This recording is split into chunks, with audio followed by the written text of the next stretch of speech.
Why hello everyone. Looks like we're out on another camping trip.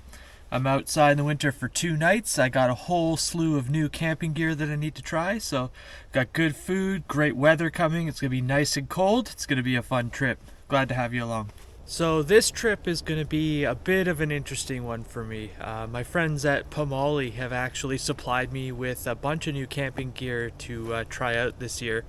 It's gear that I've never used before. I've actually barely even opened the packages. I just wanted to confirm that everything was there.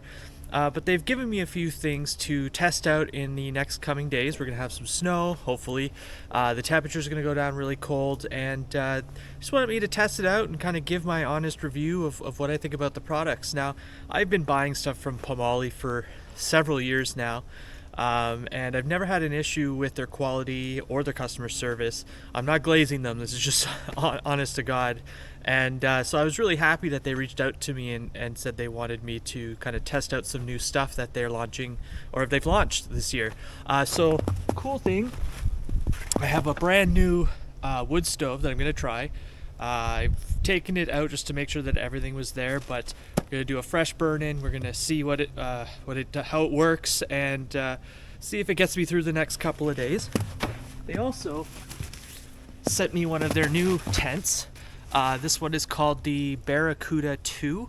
I believe it was just launched this month or the month before, but it's a freestanding kind of dome style tent. So pretty excited to try that out. They also sent me a brand new cot, and cots and I have kind of a mixed relationship. A lot of cots that I get are too small for me width-wise and length-wise. I'm not a huge guy by any means, but I do have some shoulders, so it'll be definitely interesting to set this thing up and see if it fits me. And I left one more thing in the car. They sent me a nice camp chair, which I also have a love-hate relationship with because I burn through camping chairs like crazy. Albeit I do use it quite frequently. I actually use them as normal chairs just because they're so comfortable. But that's some gear I'm going to try out. I'm going to give my honest thoughts on it. That's kind of the highlight of this video. I also brought a ton of great food. I brought the Blackstone griddle out, so hopefully I can make some burgers. I got bacon, I've got eggs, I've got, what else do I have? Pork sausage patties, forgot about those. I've got goat cheese, I've got beef tallow, butter. I really wanted to load up on the calories this trip, but as well as all my normal stuff. I've got a mat, my sleeping bag and stuff, so this should be a pretty comfy couple of nights. I'm in one of my favorite spots to camp. I am solo today, so it'll just be me in front of the camera, but it should be a good time. So I think the first thing I have to do is kind of get everything out of the car and organized. I did get some firewood already, so I don't need to cut any up, which I technically can't really do in a conservation area, so won't be doing that here. But I'll get the tent set up, or try to set up. I am not the best at setting tents up, I will admit this. Especially tents that I've never even seen before. So I'm like the guy that likes to go out and build the structures, the lean-tos and the dirt shacks and the trenches. So we'll see how well I do. And if I can do it, anyone can do it as well. And I guess that's the one thing with Pomoly. They don't really send instructions on how to set up their tents, so it's always kind of a figure it out as you go type of thing. So it should be kind of fun. And then, I do want to go for a night hike as well. I brought a bunch of flashlights from STKR. They're very bright. I want to see kind of what it's like in the nighttime. We'll just go from there. I'm pretty excited, and let's get started. I actually don't have too much this time. You know me, I've got like the random gi in my car. That was from the last video. I've got my cutlery and my cups over there. I'm not really the most organized. However, last time I did a camping video, I forgot a shovel and I was stamping things out with my feet. And I was trying to set up a tent in like the biggest snow mounds, but I got a little plastic shovel today. That way I can kind of level stuff out, except we've had some warmer weather, so the place that I usually put the tent is kind of already flattened, so I don't need to worry about it. But yeah, I've got a propane there. I got a propane heater there just in case I have issues with the wood stove. I got my sleeping mat. We got the good old Blackstone here. I've got an axe to chop some wood. I've got 2 axes somewhere. Oh, here's the camp chair. Man, that's one thing I do like about this company. All of their stuff comes in these like awesome, easy to carry bags. A lot of other tents that I get, like Coleman tents, or like I guess One Tigress, I've bought a few tents, and their tents are pretty nicely packed too. But it's like these big bulky bags that things never fit back into it properly. I like these bags because they have a little more room, and I can actually manage to fit everything back in. Aside from that, I got some buns there. I'm going to have some burgers with goat cheese. I got the Blue Eddy. I've got a Blue Eddy power station here because I do have to do some work. Starlink is right here, so I'll be able to hook up some internet because, again, I have to do some work. But, yeah, it's not a lot of gear this time. Last time it was like the car was filled right up to the top, and it was just packing it up in the end was... Packing it up was okay. Unpacking it didn't really happen, but I'm going to have to give the car a good cleaning after there's some hand warmers I used last time. This is from the firewood I had back here, so I'll get this a good vacuum afterwards. But yeah, I've got all that other stuff over there, and then I've got some firewood here that I'm gonna use in the wood stove. All right, so I'm gonna make my way over here to the place I want to set the tent up. So this is kind of where I'm gonna pitch the tent. I did notice one thing. We'll see how much of an issue it becomes, but underneath all this snow is ice. It's everywhere. There's a little bit of grass there, but like all this here is ice. So if I set the tent up, it'll be okay until I get the wood stove started. Then it's going to start melting. But I do have this thing over here. I'll show you guys. I picked this up at the surplus store yesterday for like super cheap. It's like an indoor-outdoor mat. It's got this like polyester material here, and it's rubberized on the bottom. That's the one thing with Pomoly tents.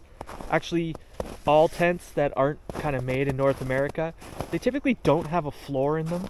And while I do understand why they don't have a floor, here, I'll actually turn the camera around. Well, I do understand why they don't have a floor. A lot of their customers are actually in North America that I find. And here, it gets real muddy. Like in where I am in Ontario and Northern, it's all swampy. So the ground gets quite a bit mushy. The other thing is these tents are 4-season. So they have a lot of mesh and open doors and stuff like that. So you can use them all throughout the year, and we have a lot of bugs here, and the bugs can get in really easily. So I guess a piece of advice maybe for some of these companies is maybe make the option to have a floor to be purchased with the tent, or a zippered floor, bathtub floor that's included with the tent. Now, in their defense, I know a lot of these tents come with mesh inners, and they act as kind of like separate rooms, and they have a bathroom floor. But for those that just want the extra space, because the mesh inner tents take up space and you lose some of the square footage in the tent, having a built-in bathtub floor is really advantageous. And I think a lot of people that are in my area will agree. So I guess for all my Canadian friends, it's roll up the rim time. I don't know why, but they're really cooking with the roll up the rims. Not only can you roll up the rim on the cup here to win prizes, but if you use your app, you also get a roll up there. But if you order ahead in the app and pick it up, they double your rolls. I've had 4 coffees. Not for me, obviously. I get coffees for other folks, but I got like 6 roll-ups in the last day, and I've won 5 things. I've had 3 free coffees, 2 donuts, got a discount off some skull candy thing. Like, they're cooking this year. I don't know what the prize, like, pot of prizes is, if it's more or less, but yeah, it's definitely an interesting time of year. But anyways, I just wanted to say, it's not a camping trip until you get your Timmies, right? Oh, and the other thing, I brought this plastic shovel out. I completely forgot until now that the handle's broken here, so I gotta be careful. I don't want to break the shovel anymore. It's just a little dinky kid shovel, but I'll see if I can kind of level this out. I honestly don't know how long this is gonna take, but it looks like it's pretty easy to shovel, so I'm just gonna try and flatten it as much as I can.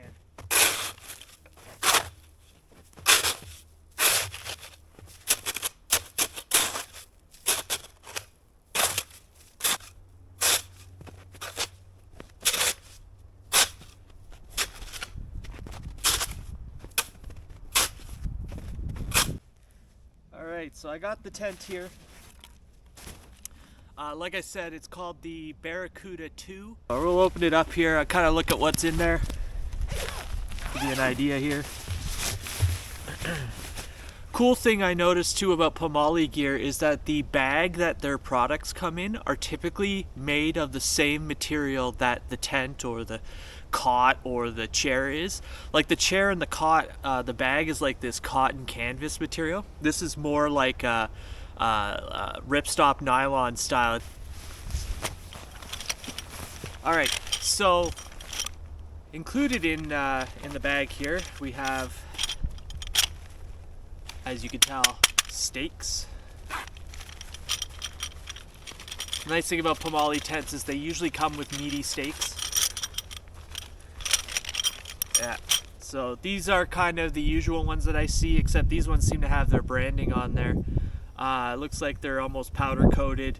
They're pretty strong. The only time I've ever had these break is when the ground freezes and I can't get them out of the ground and I've kind of beaten on them and then they kind of snap. But I mean, that's a given pretty much with any tent stake. I imagine also in here, yeah, okay, so we have the guy lines. They also have these kind of triangular attachments here that help kind of tighten the guy lines. A lot of their tents are different. I guess maybe they refined the design, make it better and more effective. So that's good. Alright, now I'll take the tent poles out here. Let's have a look at the old tent poles. I haven't used a tent pole in a while actually. All the tents that I use just have a center main pole and they're like teepee style tents, I guess. So this will be interesting. As you can tell, I have not opened this because it's still got the plastic around it. Yeah, they look pretty sturdy actually. Sometimes with tent poles you can kind of notice that they're not going to have a good time, but they've got the little notches here that go into the grommets, I assume, in them, so that's cool. They feel heavy. That's always nice to feel. The lighter the tent poles, the kind of worse they are, so that's good to feel. And then we have the tent body itself. Oh, there's a bunch of fun stuff in here. Looks like there's some kind of mesh here. I don't know if that's for a door. That's pretty interesting. Set that aside here. There's another one, so probably I would imagine that's mesh for the main doors, so it keeps out any bugs, hence why it's 3-season. Ooh, that's new. There's actually windows. These are zipper-in windows. That's pretty cool, actually. I haven't seen that in a while. I usually only see these in inflatable tents. That's pretty cool. Oh. Yeah, I'll definitely be setting that up. That's cool. I always wonder what the R value of these kind of windows are. I don't think they provide much insulation, but very cool nonetheless. And then we also have the tent body itself here. So let's have a look here. I'll spread it out. Alright, so we're just going to wing this here. Let's see what's going on. So I'll start by unfolding it.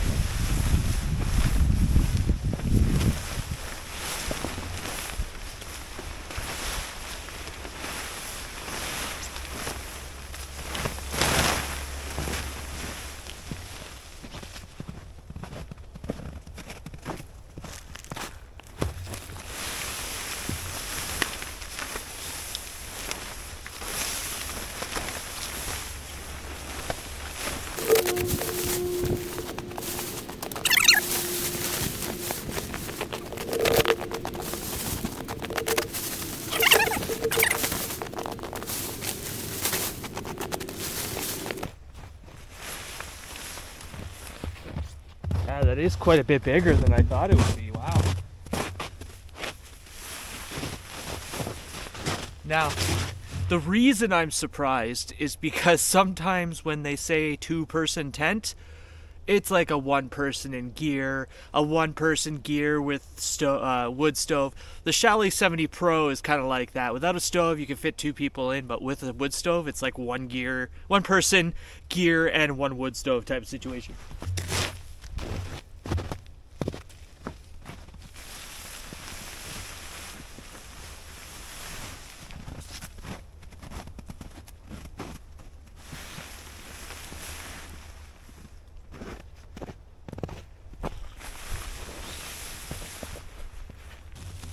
I'll stake it out.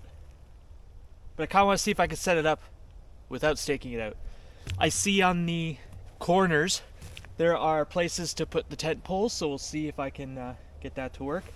I believe there's an extra zipper here on top of the door. I imagine that's where you put the window or the bug mesh, depending on what season you're using this in. I do see a stove jack, which is always a plus. You kind of want to be able to use a wood stove in these things. The material is pretty good. It's kind of like their Pomoly kind of standard material I have on some of the other tents, which has never served me wrong, so no complaints there. But let's see if I can figure out these poles. Man, I'm the wrong person to set this up.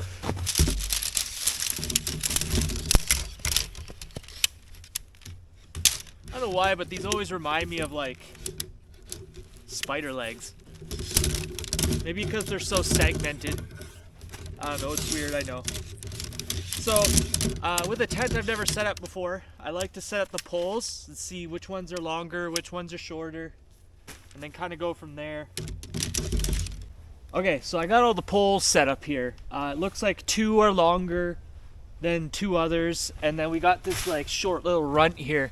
So, my primitive brain tells me that the longer ones span the length of the tent, the shorter ones kind of act like the sides here.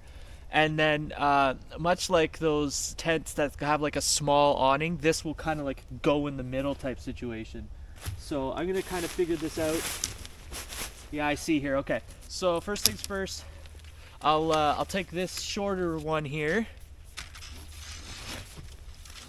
and it looks like they fit right in here.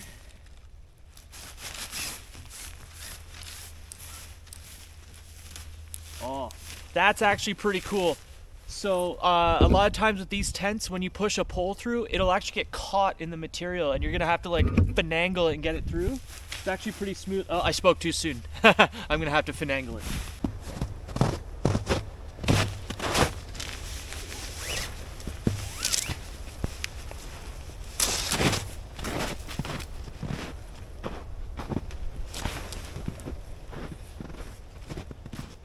A lot bigger than I thought it would be.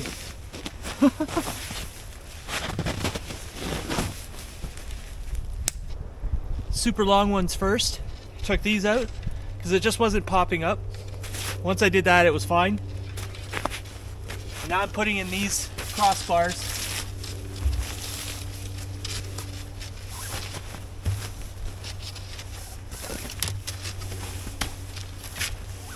Which are much easier. Got this one here.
Alright, and I got the tent set up,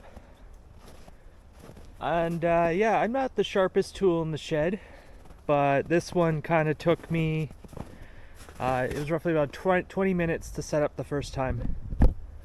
I also imagine the material needed to kind of be stretched out, but I have it all staked in.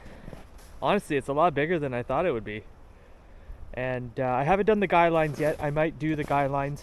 It looks like they all attach to these little toggles here, just to give it some extra oomph.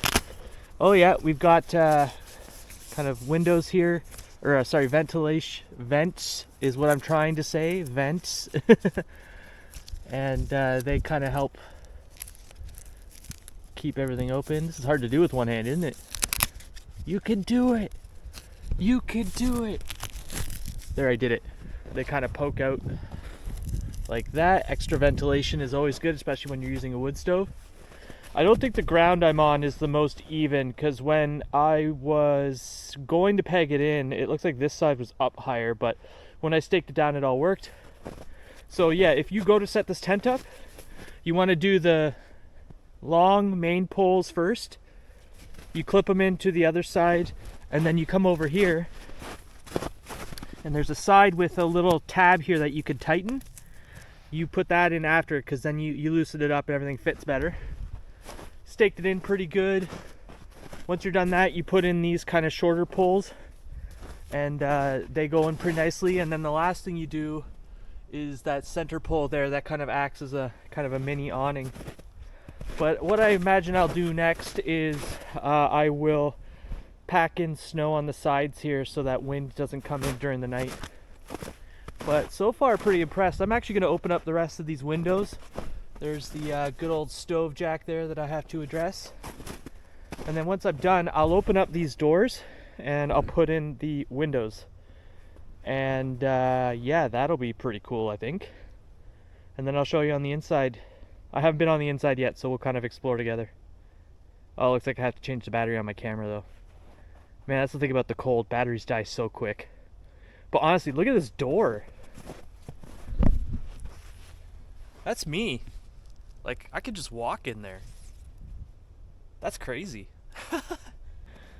Alright, so I installed the windows. Very easy to do.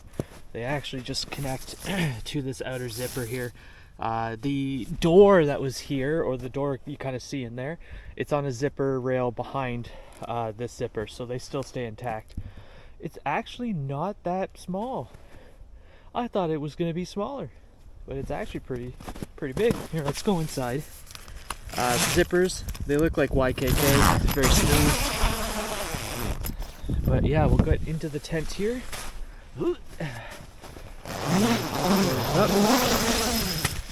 So what ends up happening is if you want to use the windows, you unzip the door that's here, and it actually just sits in this little pocket they have here. There's no way to actually uncouple it from here, which is fine because at night I'd want to close this up to have some privacy, obviously. But look, we got a nice little cubby stash for the door and a couple of other items. We've got a couple of windows here. This is actually pretty cool. There's like a little side rail here that runs along the edge of the tent. That provides a little bit of wind protection, as well as a rail to kind of put some items. We've got the stove jack right here. We've got another window. There's another kind of mesh netting there for this door. And like the pièce de résistance, there is a clothesline. I can hang stuff from here. I can put the candle lantern here. It looks like it just tightens like that. I could dry stuff up here when it's wet. I don't see that very often in a hot tent unless I'm the one that makes it. That's a fantastic addition for sure. It's actually really roomy in here. I think the cot's gonna go here. I have a table and a chair that'll go here. Obviously the stove is gonna go here because that's where the stove jack is. And I'm standing. I am full out standing in this tent. That is always a plus when you have a tent that you can stand in. So far, I'm digging it. The other things that I kind of look for when I kind of get a new tent here, have a look of the quality of the stitching. So obviously it's double stitched and it looks like it's heat sealed here, so that stops moisture from coming in. There is no loose threads. That's always something that I look for on these kinds of tents. Obviously no tears, no stress points that are not reinforced. So you can see here, I don't know if you can, but there is reinforcement there. Same here. Wherever there's tension in the tent, they've reinforced it, which is awesome because that means it won't tear or stretch prematurely. The other thing I look for is if the zippers are smooth in here. Obviously no tears in the mesh of the window. So I guess first impressions, I haven't actually slept in here yet. First impressions are it's pretty well built, no complaints here. I love the windows and the mesh. I love that you can kind of mix and match them. I think that was a really smart idea on their part. The the plastic doors have their own snow skirt, which helps stop snow from coming in. Yeah, overall, first impressions, pretty well built tent. Didn't take too long to set up. That's it. That's pretty much it. Alright, so the next thing I'm going to take care of is the wood stove. Now, I haven't burned this wood stove in yet. I'm going to do it in the tent, but I have all the doors open and I won't be in the tent. So it should be okay. Do I recommend you do it this way? No, you should definitely burn it outside before bringing it in. However, don't do what I do. So let's get this stove going in here. So this stove is called the Dagger. It's a stainless steel stove. It's about 25-ish pounds, I guess. I'm not the best at weight estimation. But the interesting thing about this this stove, is that while some stoves, or most stoves, have kind of a pull-out tray where you empty the ash, this one doesn't. However, the interesting thing is it has kind of a W-shape shelf in it. And supposedly what that does is it promotes the flames to actually go in a U shape before going up the pipe. Whereas a normal stove, when you light it and the fire's going, it'll go straight up the pipe. Supposedly this helps the wood burn longer and the stove stay warmer because the heat is staying in there longer before it shoots up the pipe. So I'm definitely going to test that out. I love the bags that their stoves come in. This one's actually pretty interesting. It actually opens up like this. Now, I don't think I can cook on this stove. I might try actually. I have a frying pan with me, just because I could probably sit it right here. It won't cover the entire frying pan, but it'll at least heat some of it.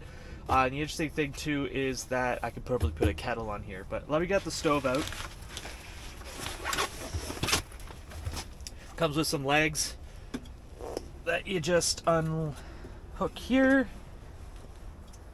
and then you sit the stove kind of like that. So the stove itself is actually pretty sleek. You can see it's pretty wide there, but it's very thin. I'm just gonna set it right so that it's the most even. No wobblies. It might wobble a little bit.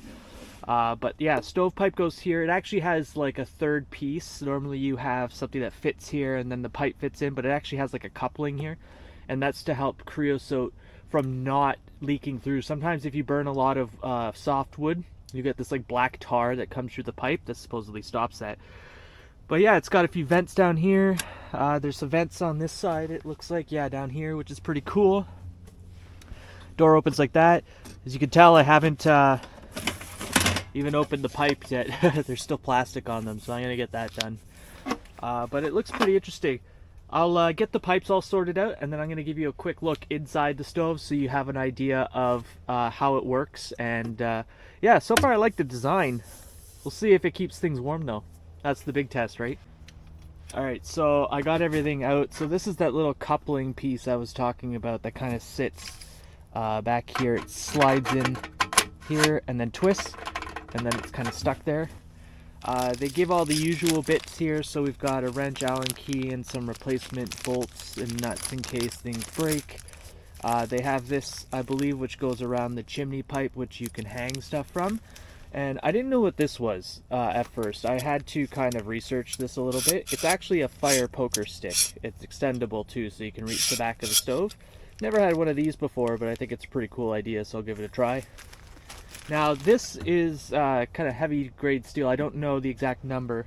These are also steel, but they're a much lighter steel. The interesting thing too with these pipes, I didn't think there was enough pipe. I was like, how is it gonna extend above the roof line, right? Well, it looks like some of the pipes fit into each other, which then fit into the stove. I think that's pretty cool. I didn't realize that's what it was like. So I'm going to get the stove pipe set up. I have to, here I'll show you. I have to kind of cut open the stove jack there. It looks like it does come with a spark arrestor. If you call it that. Sparks still come out of it, but it's definitely handy to have. Hopefully it doesn't burn the tent down, but I'll bring you guys back when I have everything kind of set up, and I'll show you around the stove. Alright, so this is what I wanted to show you. So it's got these like plates that fit in, and it encourages the flame to go underneath and kind of spiral before it goes up to the back there, which is pretty cool. We'll see if that works. Oh, looks like there's a baffle or something. Oh yeah, there's like a baffle up there, so the flame, it almost double burns. So that's probably why there is no ashtray, because it will burn through the wood. It'll incinerate till it's barely ash, which is very cool. I can't wait to try that out. But for now, I'm gonna open up all the doors and gonna get a fire started in here and burn this thing in, and we'll go from there. All right, let's get this first burn going.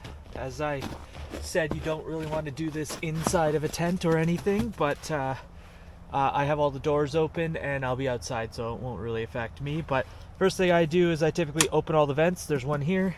Looks like there's a couple on the side here that you want to open up. This gives it maximum, whoop.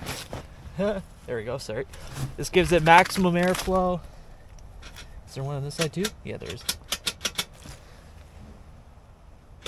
There we go, that's open. And you want to open the chimney flue there. And I chopped up a couple of things of kindling. I have some good fire starters, so all I did was I chopped up just some small pieces here. So I've got little sticks. Just basically shove in there. What I'm gonna do here is put a couple of sticks like that, and then I used these fire starters last time. They're by Duraflame. They're like these cubes. They burn a long time. They actually feel like insulation, but I like to throw a few of these in there, just like this, kind of like that. And then I brought a good old barbecue lighter here.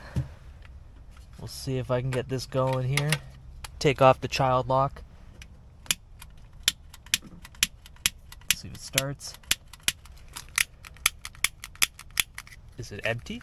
No, it's full. Let's see here. Maximum power. Oh, it wants to. It might be too cold. Alright, I had to crack out another one of my torches here because the other one didn't want to work, but I warmed this one up. This thing with cold weather, you can't really light any butane. But anyways, I got this going. Let's get these lit.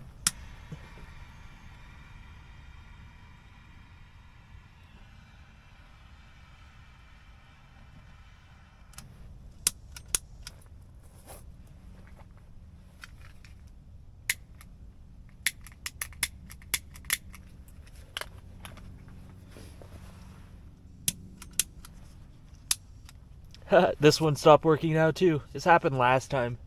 This thing doesn't like working for too long, but I got some lit in there.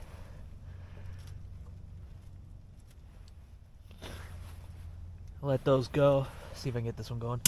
Yeah! Just wait a few seconds and try again.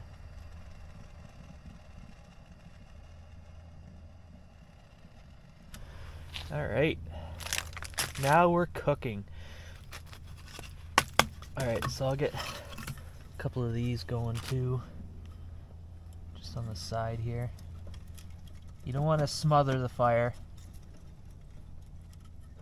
and waste more precious gas. There we are. And now what I could do, there's this nice like leafy, not leafy, ragged piece here. You could just sit it like a so.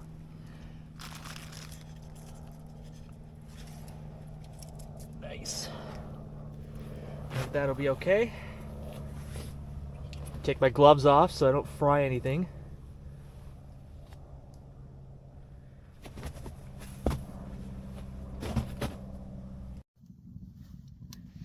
There we go. It's starting to go. Should probably be able to close the door now. There we go. Everything seems to be working pretty well. just see it from the side here as well.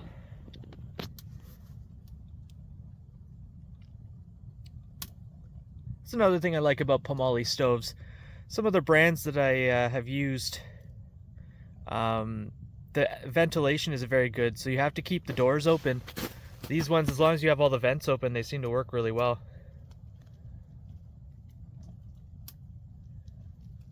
Wow, yeah, it is burning very well already. I mean, granted, the wood is pretty seasoned, so. I like how the flames kind of show through the Pomoly logo there. That's pretty cool. In a little bit, once it gets up to temperature, we should see it start to kind of smoke and change color. At which point I will vacate for a bit. I don't want to breathe in machine oils. It's beautiful. So essentially I have to just let it burn a few times with a few pieces of wood. Then it should be okay. You can start to see, I don't think you can really see. Yeah, you can. There's smoke coming off the top there. That's burning off the oils. I can actually smell it as well. So I'll kind of vacate here. Let it do its thing. You know, watch from a safe distance type of thing. You can see it's already started to change color. That's a good sign. That's interesting. So it looks like the fire is going that way and then up the baffle. That's pretty cool, actually.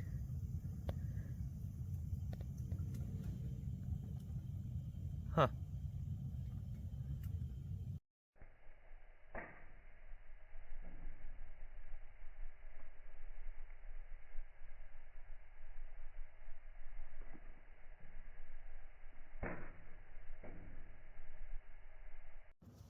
I came outside to see if anything was burning. Looks like we're okay there. And I have not seen any smoke come out of this thing. It is just burning so clean. I don't really see that in a stove this size. A lot of smaller stoves will do that, but wow, not even a single smidge of smoke. It's just been burning really clean. I'm getting the firewood all prepped in the corner there. I have a few bags that'll last me for tonight and tomorrow night. Should be okay.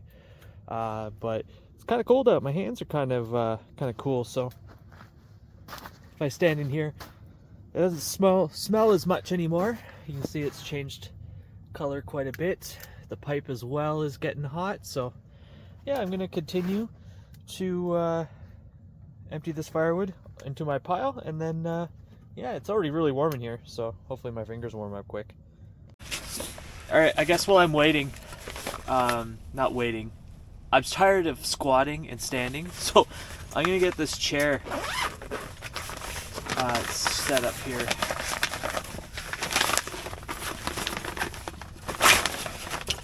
There we go. I actually forgot the name of this chair. It does have a name. Let me, I'm just gonna look this up quickly. It is called the Mok camping chair, M-O-K. So it looks pretty robust. Pretty simple package. It comes with I guess this is the body piece here, the legs and everything, and it's held together by this Velcro, which I'm going to undo. I see. So I assume so there's a button in the middle here that you press. Oh, that's cool. And then essentially you pop the legs into each of these slots, much like you would another camping chair. I like this material though. It's very strong and sturdy. It's definitely not what I was expecting. We'll see though if it holds my weight. Alright, so it looks like it sits like that. Oh, forgot a leg. We can wrap this up here so it doesn't drag. This is definitely some kind of canvas here. Just gotta figure out which way it goes. So it's got a cup holder, which is always nice. Ah, I see. So it's got little cubbies, as I call them, that it can go into. And usually it goes in the high end. There we go. And then these little toggles go here. Ugh. You do have to pull on it a little bit, but that's normal with any chair, camp chair that you open up for the first time. There we go. All right. That was easy. That took, what, less than 30 seconds for sure. All right, let's sit in it and see how it is. Oh, yeah. All right, I can get used to this. That's not bad. Here, let me see if I can raise the camera up. Oh, it's definitely nice to sit. Whew. I will say, it's hot in here. That fireplace has been going for almost half an hour now. Made sure all the oil burned off. Yeah, I can't complain. This is the life. I like this tent. Alright, well, I might get the cot set up and show that too. I like getting bed set up so it's easy. Just to, if I want to fall asleep. So far I'm digging this. Okay, let's get this cot set up. So this cot's called the Mod camping cot. Interesting name choice. As you can tell, I haven't opened this one yet either, but looks like these are the poles that actually hold the cot taut. Taut cot. They're powder coated, which is nice. Nice kind of, not texture to them, but a matted feel to it. It means they'll be protected from rust and all that good stuff. Looks like these are the legs. Wow, that's intense. They got little balls on the end of them. That's cool. Oh, they're extendable. So you can actually modify the height of the cot itself. That's cool. Looks like there's 2 sets. There we go. Get all the balls out. Oh, there's more. Oh, it's 3 sets. That makes sense. There we go. Okay. We've got all the legs and the poles, and we've got the actual cot itself. It's got pockets on it. That's rare. Wow. Alright, looks like that's everything. So first things first then, let's see how these legs set up. Doesn't look too complicated, I guess. So this tab goes down. Okay. That goes there. That goes here. That's interesting.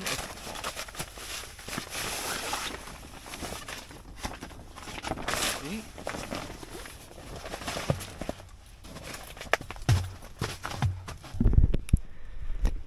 Let's see if I can figure this out here.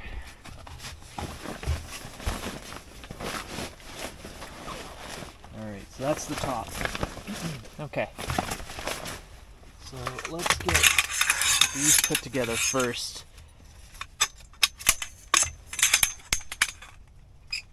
That will tell me what's going to happen. Okay. Now, like most cots, pop it in the hole here.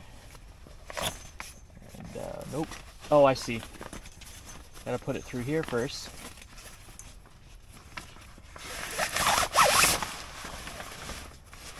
And then through this one.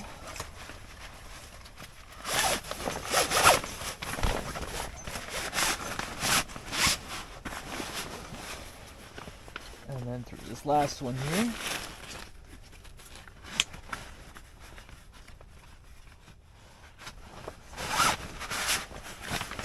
There we go. And then it actually feeds back through here. It's got a little stopper here so it doesn't actually come out again. I'll get the other legs sorted.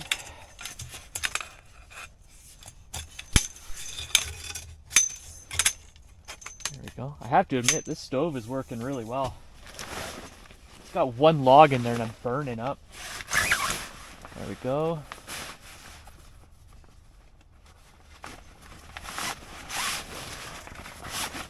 There. So what I think happens is that is clipped into here like that. These get clipped in like that. And then what happens is you take these and they get pushed in through here like that, so they clip in. So it's cool because they have a, you don't put it away like a normal cot where things like flip and you take it and it's like separate. They actually fit into here. I suspect it's called a Mod Cot because it's modular, which means you could add or take away pieces if you want. Oh, I don't understand why that one's not going in though. Oh, there we go. Just requires a little work there. So you can actually have this cot as high or as low as you want, which is very interesting. All right, got it all together. Took a little more elbow grease than I thought it would. Oh, I missed a piece. There we go.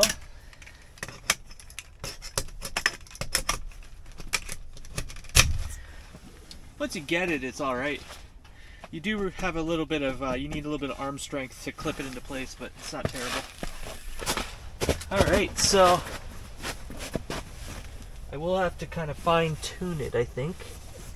Oh no, it's going, okay.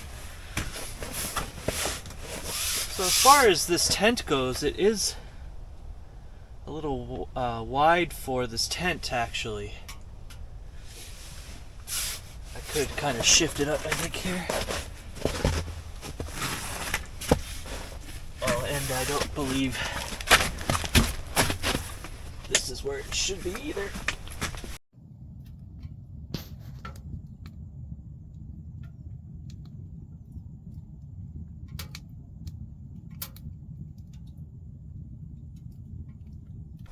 I'm just gonna clean off all of that. So, not a bad fit now. I might actually move it closer here, because the one thing I noticed is that the door is semi-blocked by the cot, but that's okay. I'm just gonna take my shoes off here. I want to see how comfy this cot is. Feels comfy sitting on it.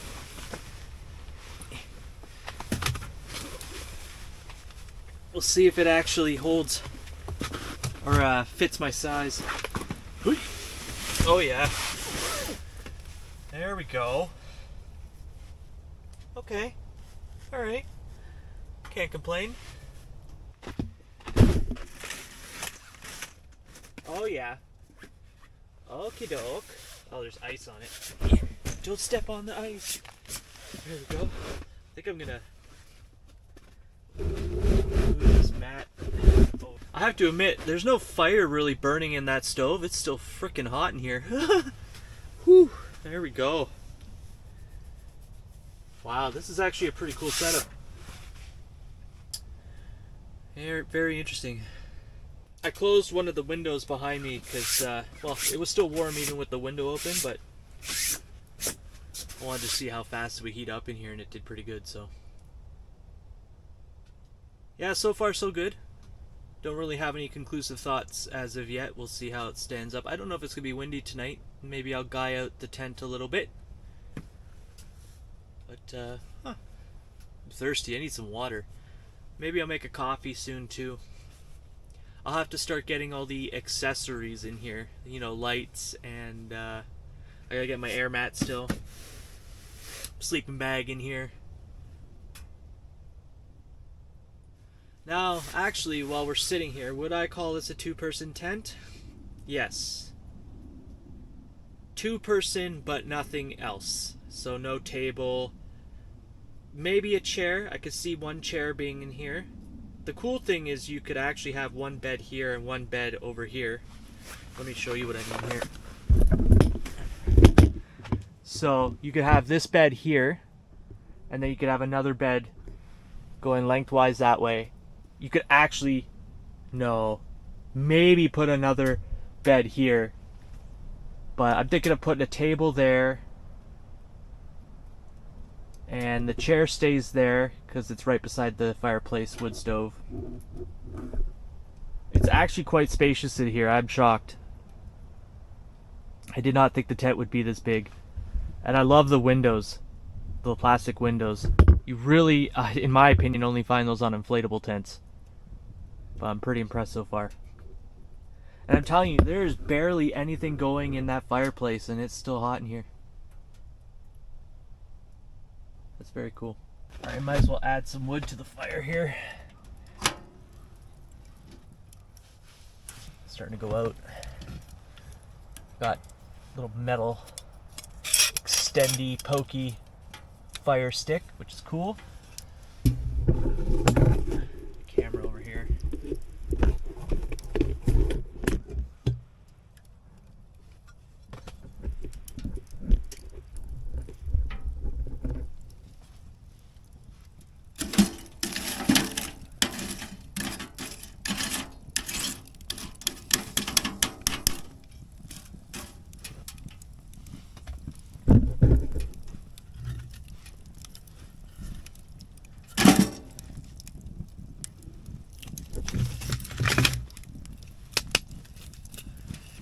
Off there.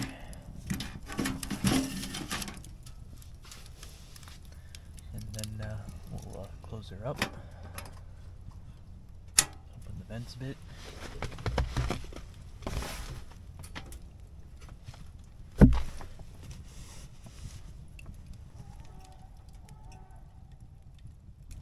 It's a weird sound. It sounds like a dog and a goose put together. But you'll see, I just have to put a piece of wood in there and it takes off. It's not bad at all. See on the side here. I have to say, it's a great little stove. Usually you could tell within the first minute of using it if it's going to be a pain in the ass, but not a bad stove at all.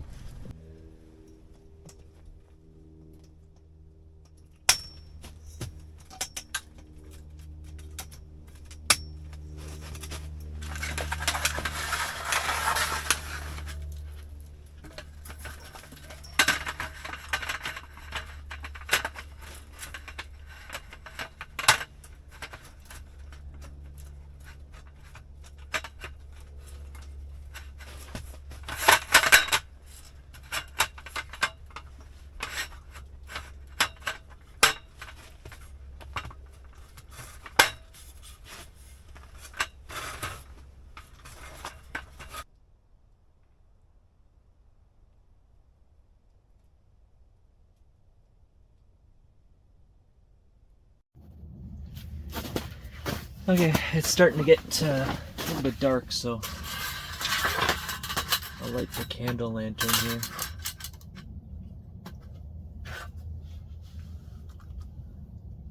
Is that unlocked?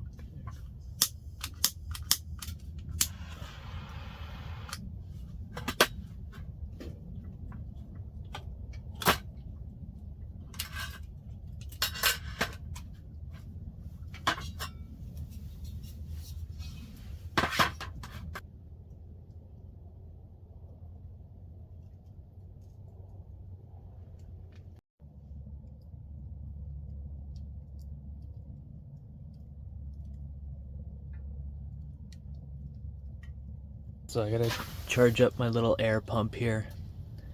I like this little Blue Eddy. It's not even little, it's big. I've been using it for several years now. It's been about 3 years or so. It's lasted pretty good. A lot of juice. But I pretty much have to charge my phone soon. I gotta get this all sorted out. So once that little air pump's charged, I'll get my sleeping pad going. Got my sleeping bag, got a pillow. Camera bags under there, which I will put under the table. I've got a few more lights, the SDKR light to set up, and then I think it might be coffee time, and I kind of want to make some burgers. Pretty hungry, so that'll be kind of a chill night. been a busy day. I don't really realize how much goes into setting up a tent and gear and stuff like that, and filming's quite intense too, but it's fun. Absolutely having a great time. It is so peaceful out here. I think I will set up the guidelines like I said, even though it seems quite calm. You never know. It's gonna snow tonight. And I'm going to, you'll see kind of right there, it's daylight. I'm going to put some snow there and stop that from happening, but otherwise really comfy. Not wearing any jacket or anything. It's just a very peaceful night. You can hear the coyotes.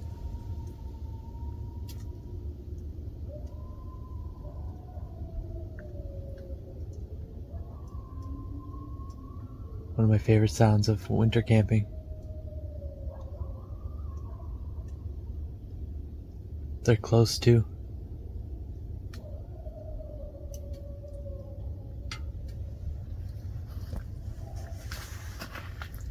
Some people get scared. I just think it's the sound of peace. Alright everyone, it's not late, but it's later and I'm starving. So I'm gonna cook up a burger. I have multiple burgers with me. My lovely girlfriend actually made me these giant patties before I came camping, because nothing like a good burger while camping, right? So I have a few things that I'm gonna obviously make with it. Not make with it, but it's gonna go in it. I bought this the other day. Bucky's blend from Butcher that I really love. It's got some like normal ingredients. They are made by company in Ontario, and it's basically like a garlic, salt, pepper rub. I love goat cheese, so I brought some goat cheese. I'm gonna put that on the burgers. This is not cottage cheese, contrary to popular belief. I actually bought some brought some tallow out with me, beef tallow, so that'll be kind of the fat that I will use. And then you can't go wrong with some Portuguese bakery buns. These are nice and fluffy, so I'll use those. The pan I'm using is this big, so I could probably only do one burger at a time, so that's what I'm gonna do. And obviously this wood stove is got kind of a small top, so I won't be able to cook more than one, maybe, we'll see. At a time, sorry, I'm not gonna say we'll see, because I'm just gonna cook one at a time. Alright, so first things first, this thing's getting kind of hot. That's good. Crank up the heat here. There we go. So let's see here. Oh yeah, that fits just fine. That's pretty cool. So I'll preheat the pan a little bit, just to make sure that we don't put any cold burger on there. Man, that's a huge patty. I don't even know. It's gonna shrink obviously quite a bit, but damn, it's gonna be a good meal. Oh yeah, the pan's already getting warm. This is good. Alright, I need something to scoop this tallow into the pan with. Alright. Oh, it's hard, so that's good. So I'm just gonna put like a hunk there.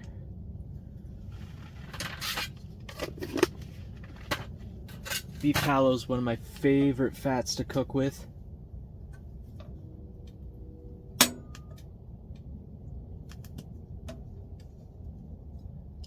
I have ghee in the car. I forgot I brought the ghee. But I don't know, it just smells like steak. Whenever you melt tallow, it just smells like delicious steak. It's melting quite fast. It is harder to kind of regulate the temperature on a wood stove when you're cooking, but it's nothing too crazy. I want to stay warm tonight, so all the fat I can get. I bet that's gonna heat up quite big, or quite fast.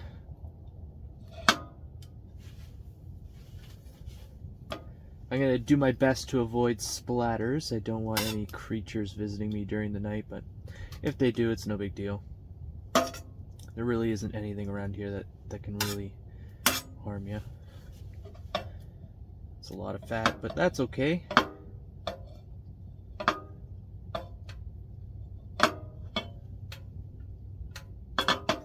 Also don't want any grease fires. Grease fires are no fun. Man, it almost smells like chicken, fried chicken.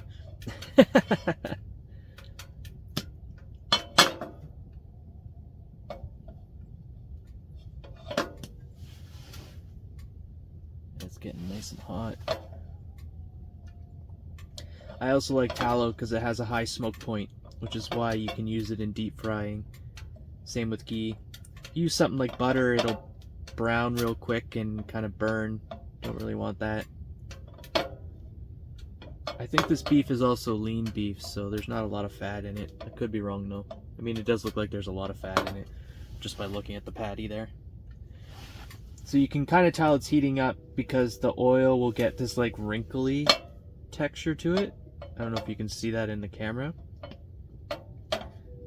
So you know it's heating up quite a bit. You can also put like a piece of wood in there.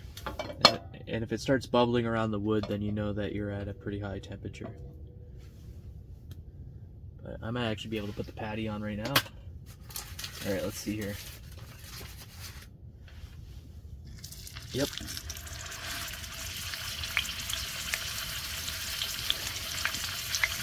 I can kind of regulate the temperature from the back here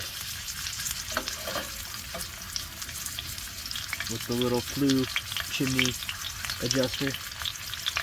Man, that smells good already.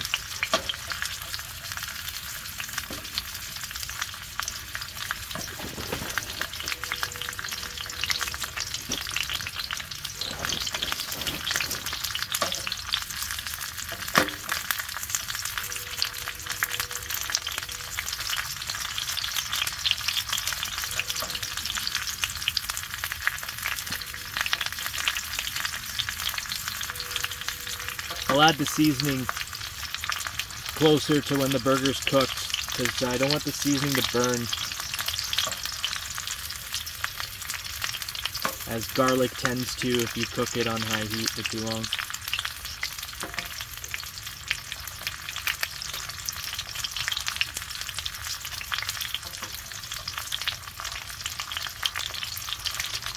I'm just keeping the fat moving. I don't want it to splatter and start to smoke too much. It is inevitable though. I reckon I'm attracting everything within like a 2-mile radius.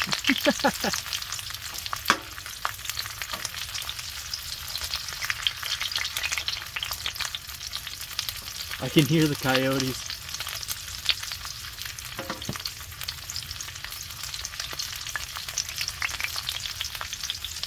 I am going to put all this food and obviously the cookware back into the car. And, I mean, animals don't like the sound of metal clanking, so I can always do that and scare them away. Luckily, I'm also close to my car, so I can just hit the panic button and it'll set the alarm off. That usually scares things away, too.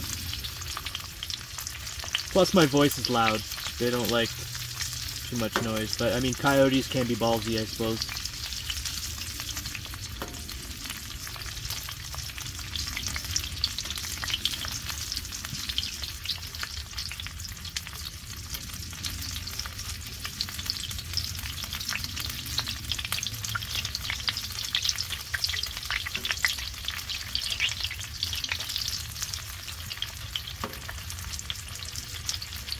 I hear a train too, which is always nice. That's another one of my favorite sounds while I'm camping, is a train.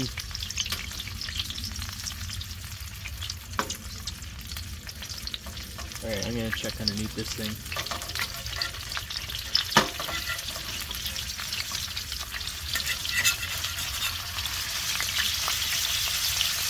Yeah, it's already doing some nice stuff here.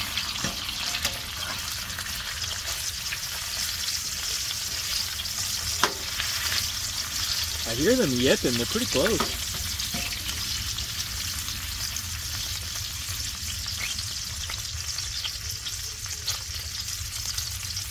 Actually, that sounds more like a dog.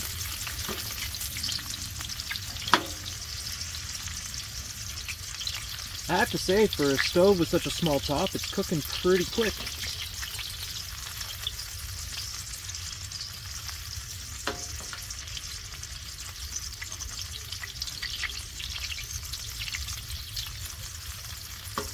Let's turn up the heat a bit, I guess.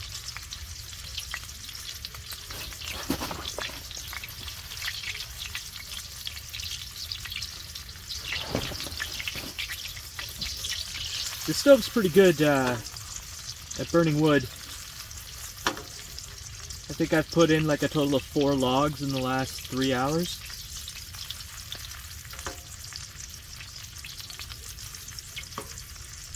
So not terrible. I wonder if I can flip this thing now.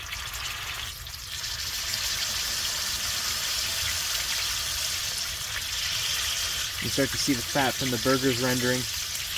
There is quite a bit of fat in here. I was wrong before. Man, it's going to be huge.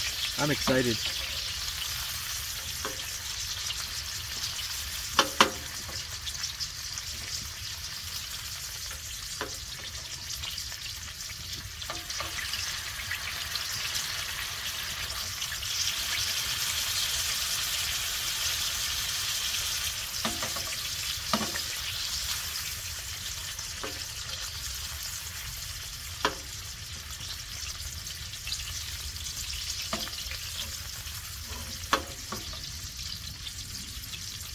I think I'll try and flip this thing now.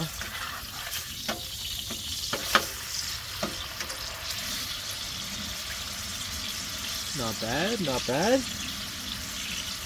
What I'll do now is I'll add the seasoning.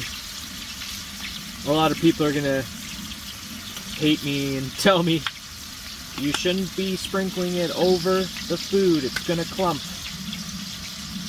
Yeah, well, it's not over for that long, so there we go.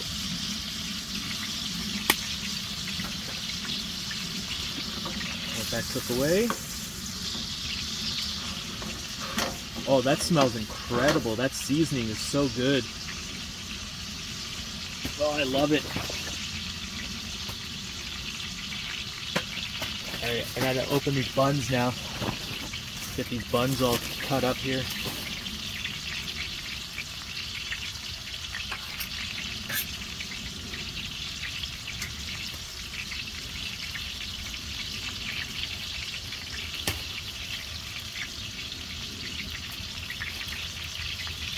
So,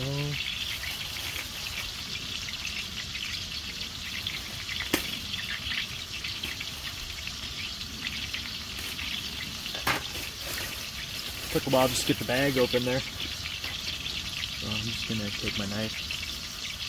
Oh, it's not serrated. These are so soft. Not bad, not bad. Nice. I just realized I didn't have a plate. I have paper towel though. I can use some paper towel. Get this going. I'll probably end up having 2 at least.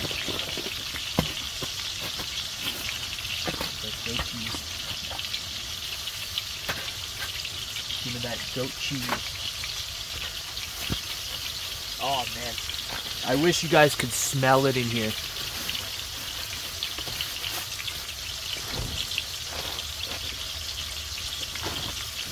That's actually an incredible smelling spice. Wow. Alright. We're back. I got my plate.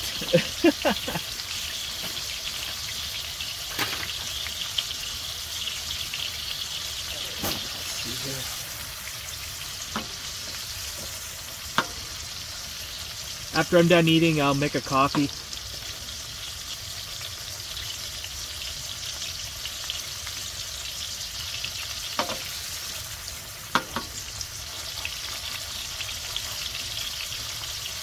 Oh damn, that's good. Almost tastes like taco seasoning.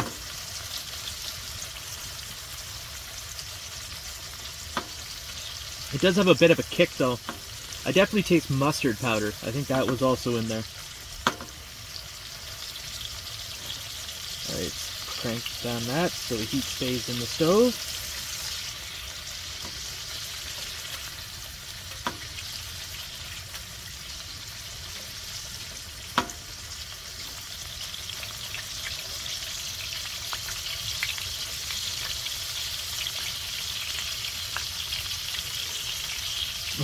My stomach is growling.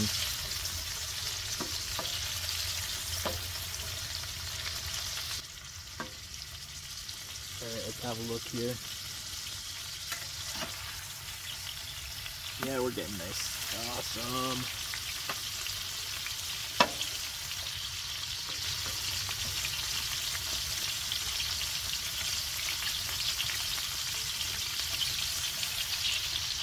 I can feel the heat off the stove now.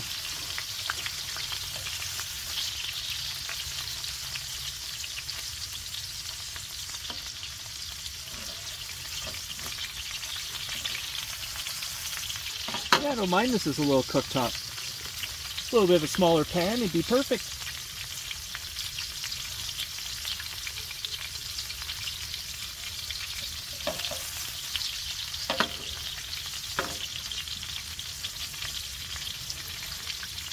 If you want to let me know in the comments what you guys like eating, or if you want to see me cook anything, I really love cooking, so I could probably make anything I want out here. I always wanted one of those like ovens that sit on top of the stove or like connect to the stovepipe.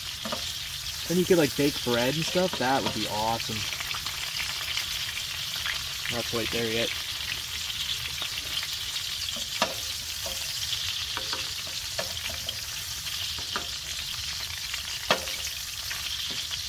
Keep moving the grease around so it heats evenly.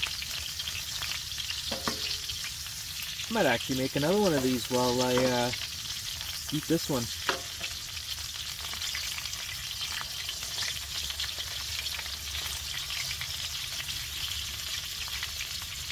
I might flip it again.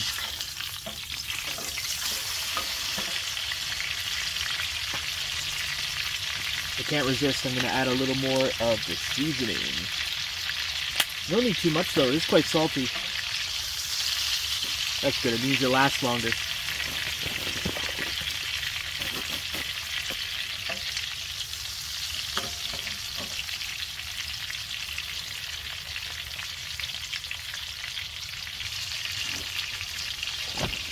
Alright, so we're pretty much there. I'm gonna take this off. I got a whole mound of goat cheese on there. We'll just slip that burger patty on there. Huge! Awesome. Well, there you go. That's the first burger. Sit that on my plate. And I'll grab a second one here.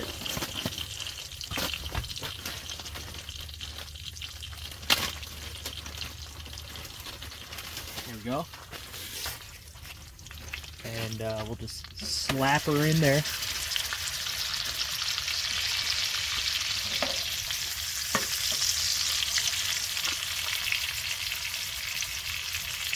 Man, it smells so good.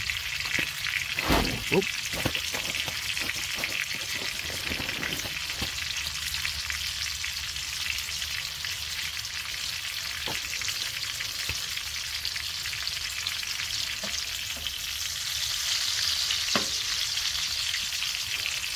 Crank up the heat again.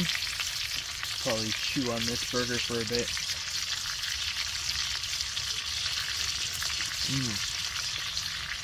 Perfectly cooked. God damn, these are good. Oh man. Speaking of,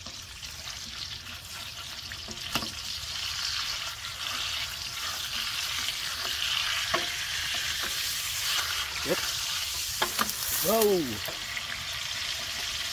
Accidentally splattered, so we got some smoke. It's okay. It'll burn off. Last one is done. I still have 2 more of these bad boys too if I'm still hungry, but I don't know. That's a lot of goat cheese, isn't it? Alright, let's put it on there. Beautiful burger. Close her up.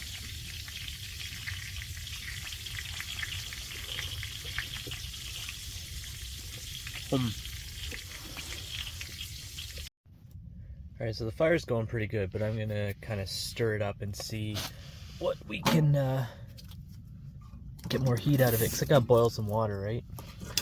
So we'll take our handy dandy fire poker tool. You can actually extend it quite a bit here. I was shocked how long I could get. We'll just go in here and kind of stir things up.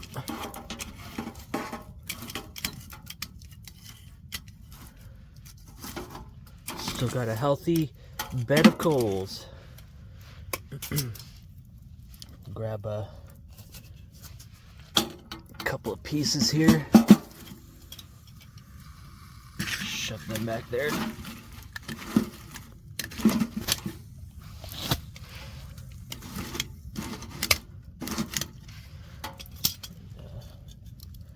We'll see here. I got a small-ish piece. Gonna add right there. Close up the gates. And it should start taking off again. Yeah, you can see. Kettle here. Get some water going in there.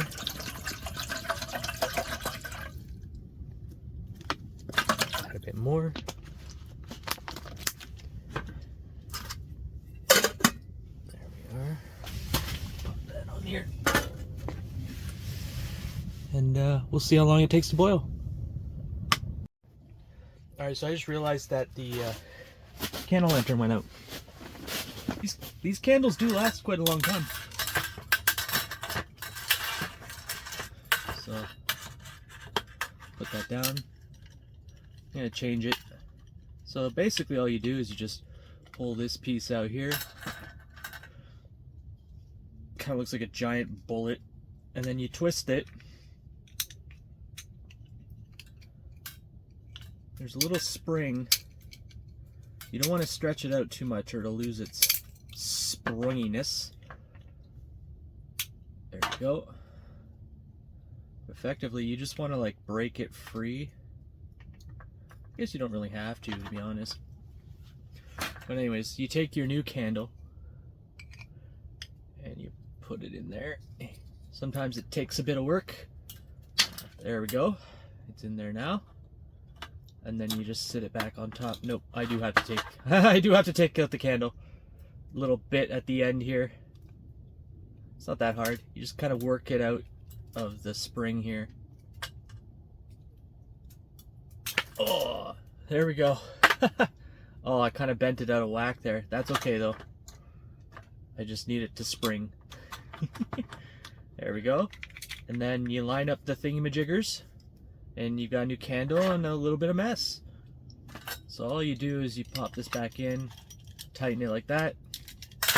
You got another 7 to 8 hours of candle.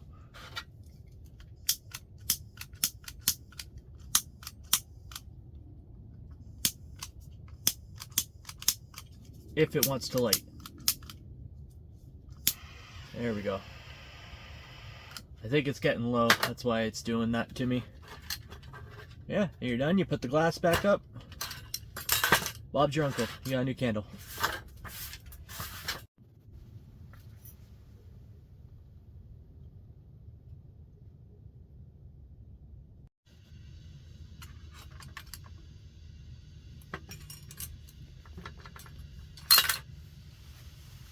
Alright, so the kettle is starting to make noise, so I'm going to get the coffee going. We'll grab out the AeroPress there.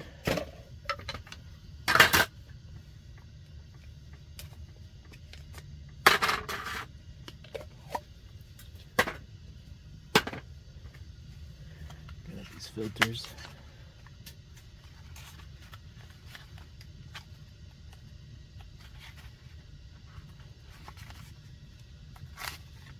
I just need one. There we go.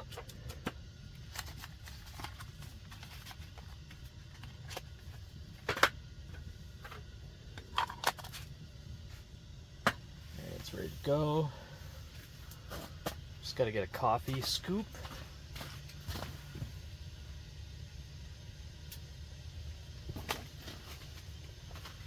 Man,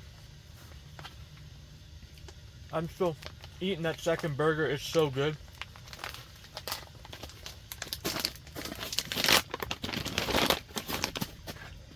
Alright, so Tim Hortons. Can't hit a Timmy's, so I'm gonna make it in the wild, you know. Got some coffee there, and waboom. That's all it takes. Oh, it smells good already.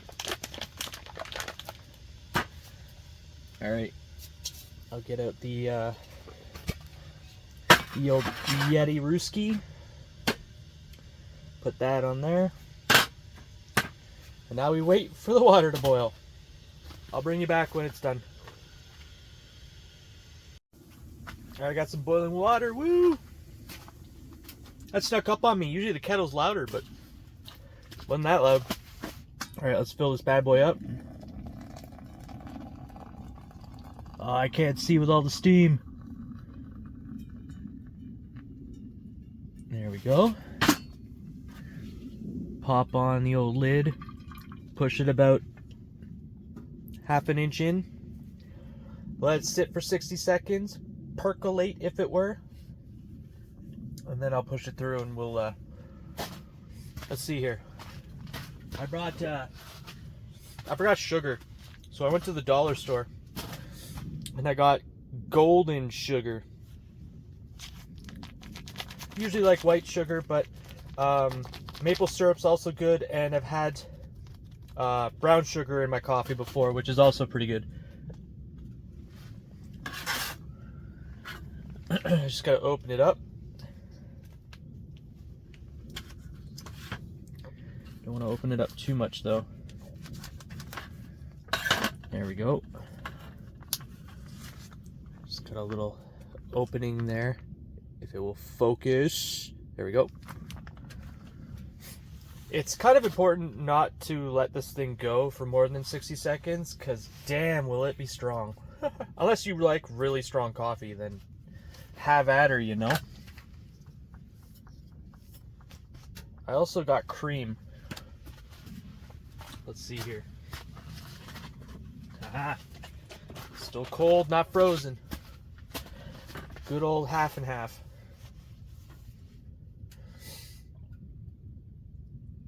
I'm quite impatient, so I'm gonna push it in now. All right.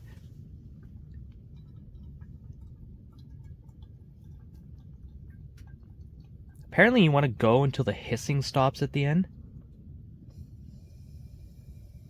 Don't know if you can hear that. And then I'll pull it back out again, because the vacuum will stop it from coming out. I'll just have that there. And then before you know it, you got a nice hot coffee. So I'm going to see how much sugar I can get in here without wrecking it. Usually I have a spoon. I think that is good. Maybe a little more, because I feel sweet. Nice. And then I'll open up this cream here.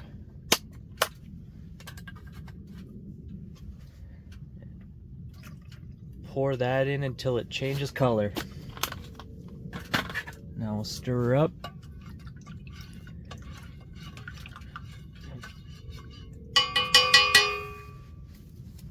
Alright, I'm gonna try this, see if it's any good. Oh, damn! Damn, son! That's a good coffee. Alright. I don't know if anyone uses these little cups here. They're pretty good, but they don't keep it hot for as long as my bigger Yetis do. I'm not sure if they changed the design. I just bought that one just a little while ago, I guess. Still does the job. Don't get me wrong, but I like the bigger ones better. Anyways, I'm gonna go enjoy this coffee. I will probably pump up my bed soon. And then I'm gonna go get to work for a little bit. I think it's snowing. I can hear something. Let's have a look-see. It was supposed to snow tonight. Oh yeah. Look at that. That's awesome. Winter camping is so good when it snows. Ah, this will be great to test out the new tent. I got the Starlink out. This is how I do my work. Make sure to turn the snow melt feature on. Has a little feature that when it senses snow, it'll actually turn on and melt it. That's really cool. I did check the weather. It said the winds were about 14 kilometers an hour, which is nothing. And I'm quite secluded in this little, as you can see, I'm surrounded by trees. So I probably won't set up the guy lines. It's actually pretty sturdy. If I shake the tent, just makes squeaking sounds. Oh, that's so cool. Oh, amazing. Love it. Chimney's going pretty good. Let's see here. No creosote. If it will focus. Focus. Maybe if I back up a little bit. There we go. Nice. So when I get up close, it will. There we go. Still pretty good. Loving this stove.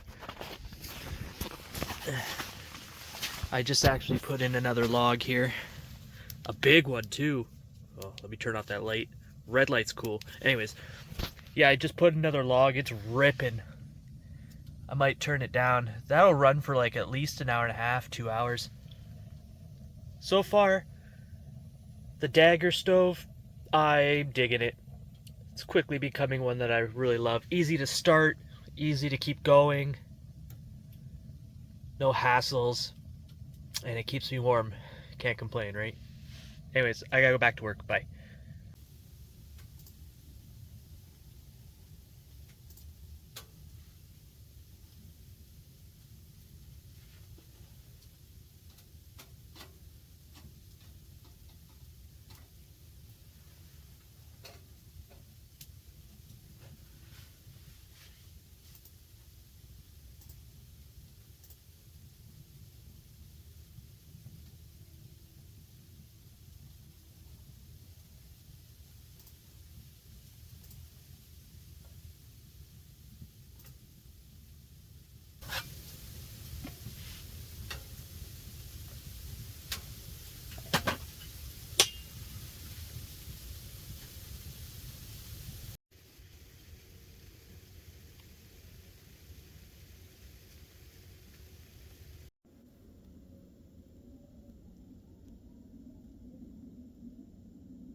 It's definitely snowed quite a bit more than I thought it would already.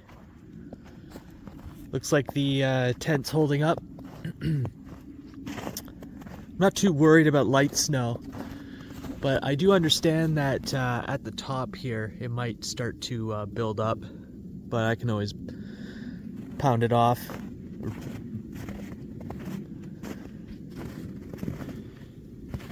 Yeah, it's definitely looks beautiful in the snow.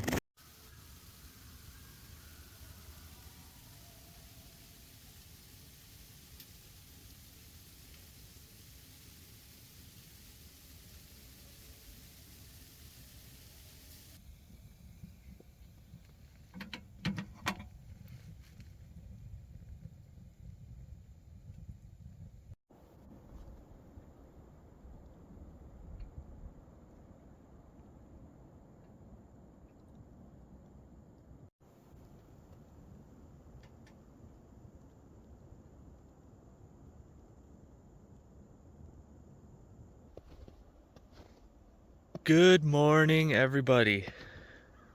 I hope you had a great sleep. Apparently I did too. It's about 8:30 a.m. We got some snow last night. The coyotes were howling late into the night. I fell asleep to them yipping. They were kind of not circling, but they were moving around. But we got lots of snow. Lots. More than there was yesterday. It's very peaceful out.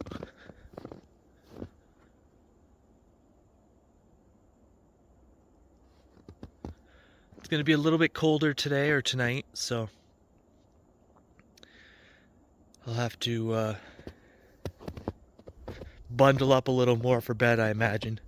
My sleeping bag's good until minus 15, I think, Celsius.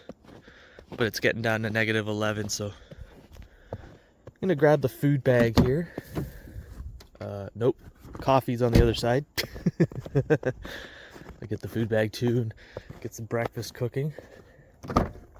Yeah, the car has nice snow on it there. Alright. Get the sugar.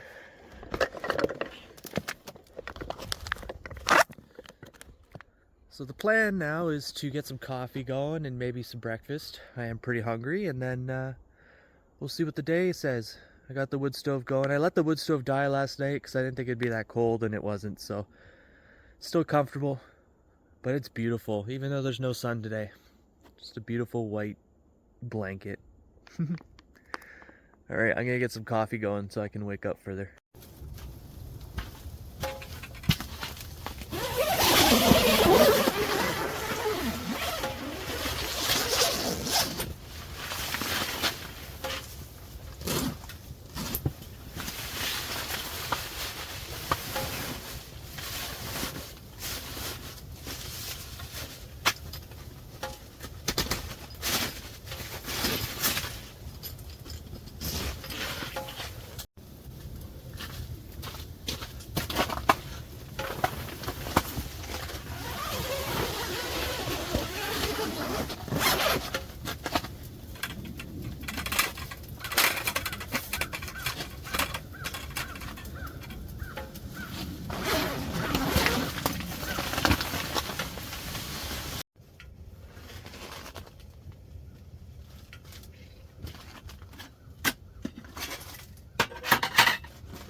So this tent held up pretty good.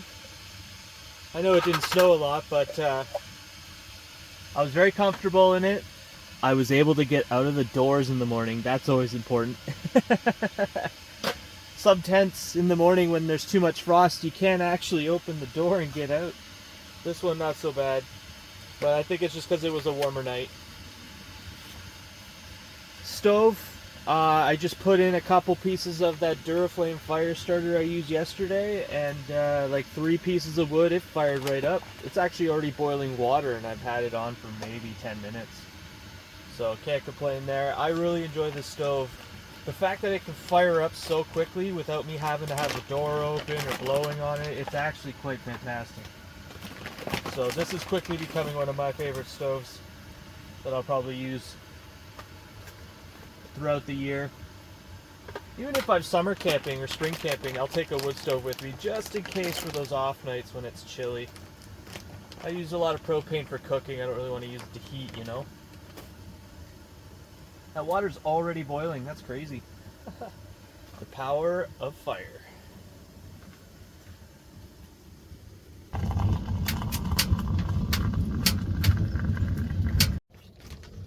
While I'm waiting for that coffee, I have cheese tea biscuits and a nice big scone with raisins.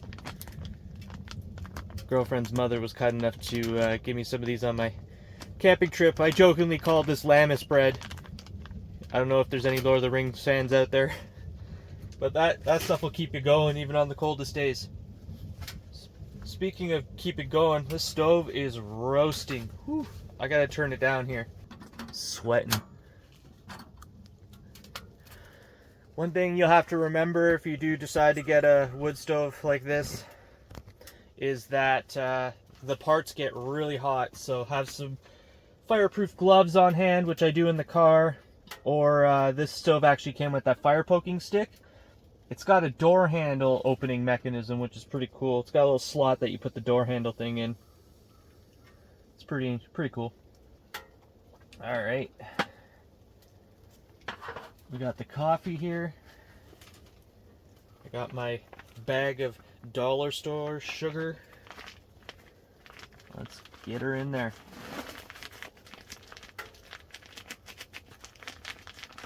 The tent was shedding the snow pretty regularly. I was worried about the top of it getting a heavy amount of snow on there, but it didn't accumulate enough.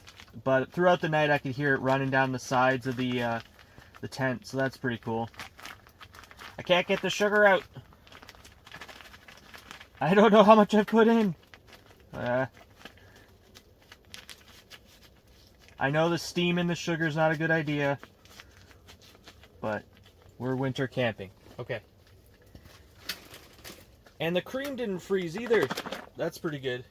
Usually on these days I'll wake up to a brick of cream. Alright. I have to say, nothing like a hot drink on a cold morning, that's for sure. Let's try this out here. Oh damn, that's good. Without eyeballing, or with eyeballing, you still get it. That's awesome. Alright, I'm going to enjoy my coffee and a little bit of lammis bread. And then I'm going to kind of tidy this area up so it's a little free. But I'll bring you back when I figure out what I'm doing next. This is kind of what I was talking about yesterday when I set up the tent and I saw all that ice underneath the snow I was clearing away. It definitely turned into a puddle. This happens though. Luckily I don't have really anything over there, and the wood is kind of insulating that over there, so it shouldn't get too bad. We'll see though.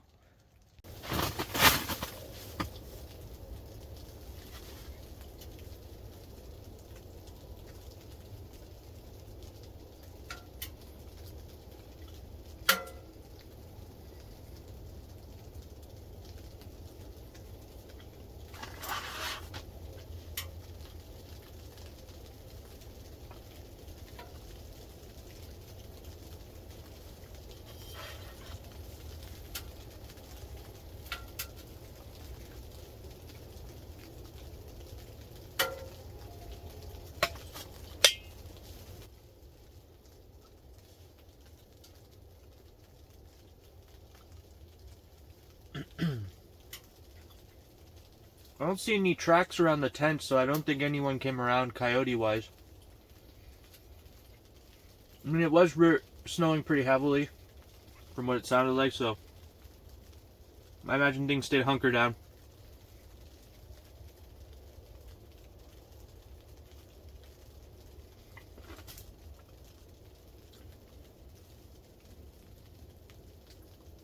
Man, I don't think I can go back to a tent without windows. This is kind of crazy. I don't think I've ever had a tent with windows before. It definitely adds a little something to it. I guess it's very much like a cabin.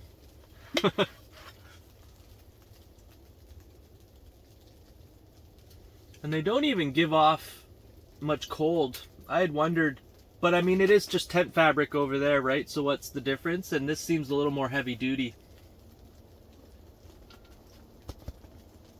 It's pretty cool.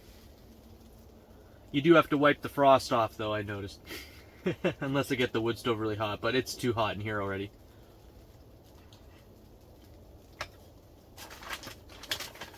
Man, these cheese tea biscuits are awesome. I gotta be careful not to eat them all. I want to save some for later.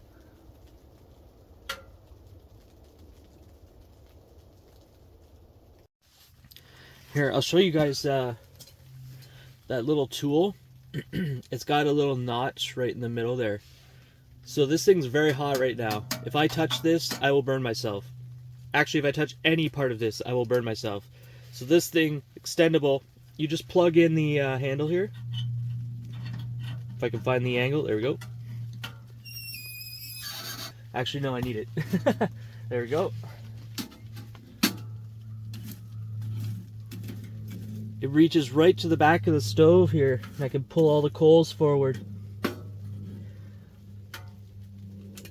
And then all I do is I just pop in another piece of wood. Yeah, it's really hot. I can still touch it right now though. There we go. Let's crank up the dial here. Yeah, I'm really liking this wood stove. Don't have to do anything but crank up the volume on the stove and it'll start going. Saves a lot of hassle. One of the things I kind of struggle with is some wood stoves in the morning to get started. I'm freezing already and I just want heat, so I'll usually just put on a propane heater to get the place warm, and then I can kind of focus on the fire. But I just woke up, fire starter, threw a log in, and it started. I didn't even have to have any other kind of heat, supplementary heat on there. It's mind-blowing.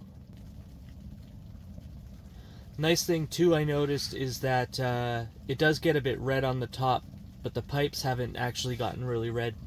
The stove I used in the last video, the Orokin, man, that thing had trouble regulating heat. It was like red cherry hot pipe for half the time it was on. This one doesn't seem to have an issue though. And in my defense actually, I forgot that there were side vents on the other stove. So I wasn't actually regulating the heat properly. But you learn, right? Alright, time to cook up some bacon. I know the pan is still dirty, but that's mostly just fat. Nothing a little bacon grease won't fix, eh? Alright, these are fat pieces of bacon, holy cow. I think I'll do maybe 4.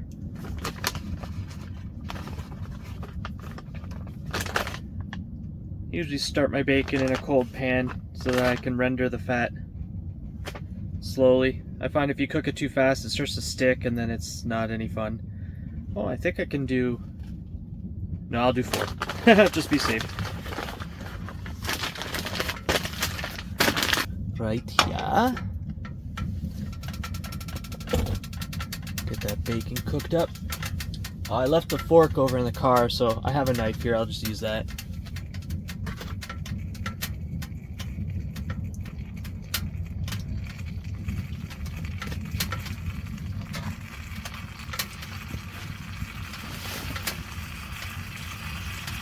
I did bring some eggs out. We'll see if they're frozen or not.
Turn the bacon kind of frequently so that the fat renders evenly on both sides without burning.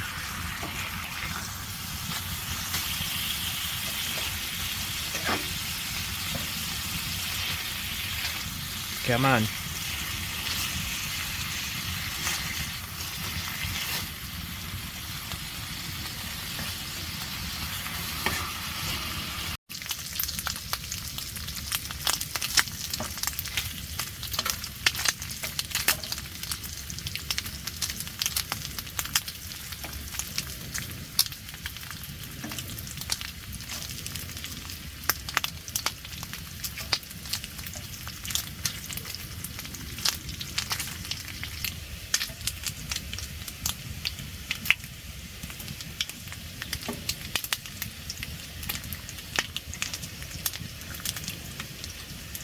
Alright, some of these are ready to come off here. Got my paper towel.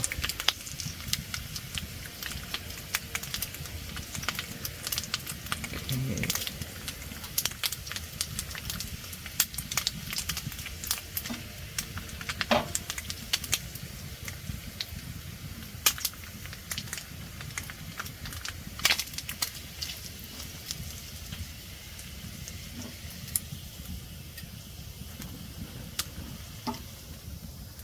There we go. Bacon has been cooked. My phone here, I'm using my phone to film this part. It said that it got too hot, I had to shut the camera down. That's how ripping hot it was in here. So anyways, I'm going to return the fat to the stove. And we're going to add to it some butter. Now, I didn't bring a plate, but I did find an enamel bowl. So we're going to use that to eat today. So I know I have the bacon fat in here, and I've added the butter. But there is a reason for this. So butter naturally will brown and burn very quickly on this kind of heat. The bacon fat has a higher smoke point. When you put the two together, it actually raises the smoking point of the butter, which means that it won't burn as quickly. And I'm using a lot of butter because A, I like fat for the winter, and B, the pan's kind of gunky, so I hope the eggs don't stick. It is my attempt to not make the eggs stick.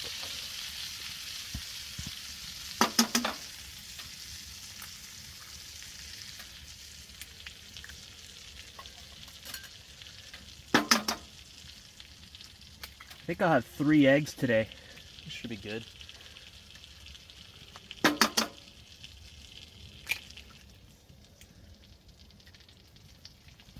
I got these eggs. They're like farm fresh eggs. And they have this like crazy yellow yolk compared to the ones you buy at the grocery store, which are a little more pale. Ooh. I'm gonna add Bucky's blend. Remember this from last night? You're going in there. Not too much though. There's a lot of salt going on.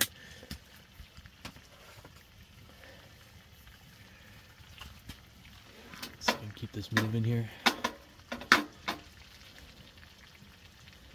Might have to turn up the heat.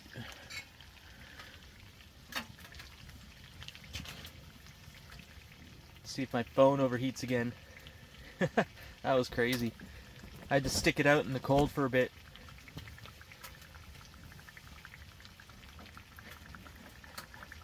Oh, we should be good. Famous last words, right? So you can kind of tell the butter is not burning, whereas it should be. It's because the bacon fat is helping raise the temperature. Resilience, I guess, of the butter. The key is to see if these eggs are going to stick. They're not quite ready to be flipped yet, but this one's already sticking a bit. Get that fat in there. Hopefully I don't pop any. I mean, if I do, that's okay. Just a little egg bubble here. Oh man, it smells so good. That Bucky's seasoning, I have to admit, is pretty darn tasty. I have the tent door open, it's so hot in here. I think it's like -6 with the wind chill out right now. And I'm in a t-shirt, as you can tell. No sweater.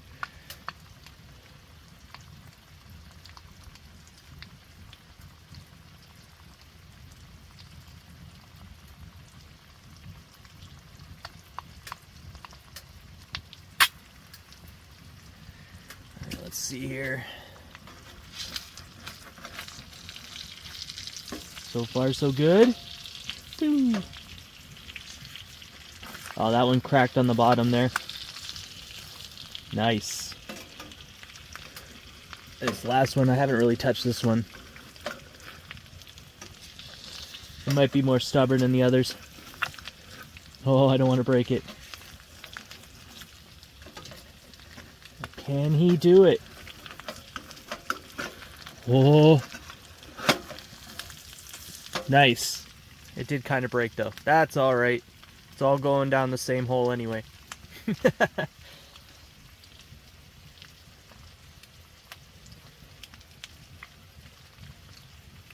I might give the pan a cleaning after this. There's too much stuff on the bottom for it to cook properly and things will start to stick, but like I said last night, I have a couple of coffee cups in the car that I pour this fat into, and then I dispose of it at the dumping site. You don't want this stuff in the forest. Alright, I think we're done actually. You don't want them to cook too long. Alright. So I'm going to pop them into my bowl here with the bacon. There we are. Perfect. And you see, the butter didn't burn. Nothing's on fire. That's a good breakfast. Pop that onto the wood there. And I'll take that off. Get rid of that in a minute. It splatters for fun. And yeah, so we've got our bacon.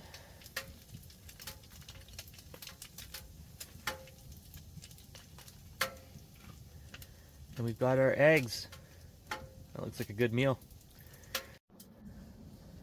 So if you've never cleaned a stainless steel pan before, there is a very easy way to clean it, which is good for the backcountry, but also you don't have to let it soak in your sink for days.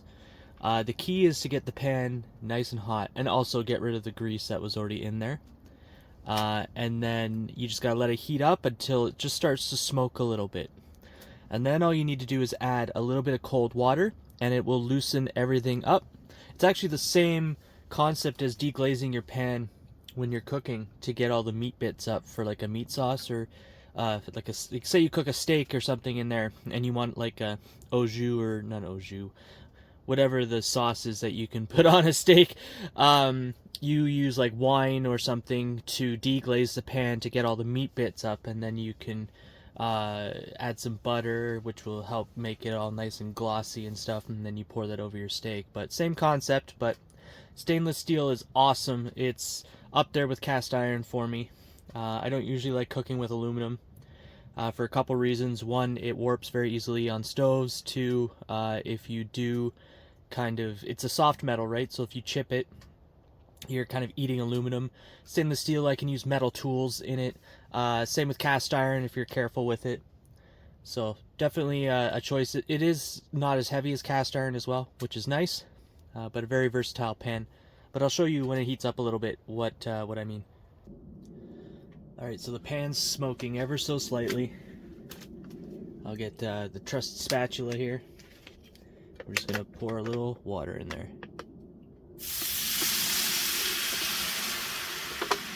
Take your spatula, and you start scraping, and you'll see it's all coming loose without any effort.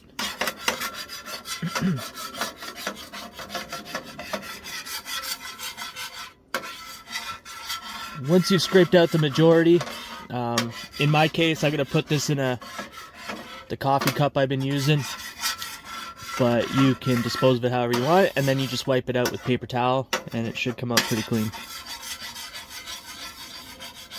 Definitely much better than letting it soak for a while. And there we go. Almost good as new. Might take a couple tries depending on how much fat you have in there, but it's usable. There's nothing really burned on the bottom, so easiest way for me to clean stainless steel.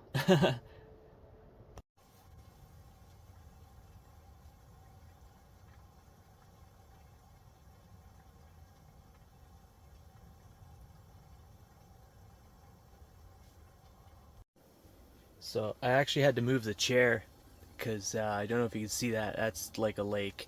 I also moved the wood over to a patch of snow, but the stove is doing work. It is melting everything. So I moved the Pomoly chair over here.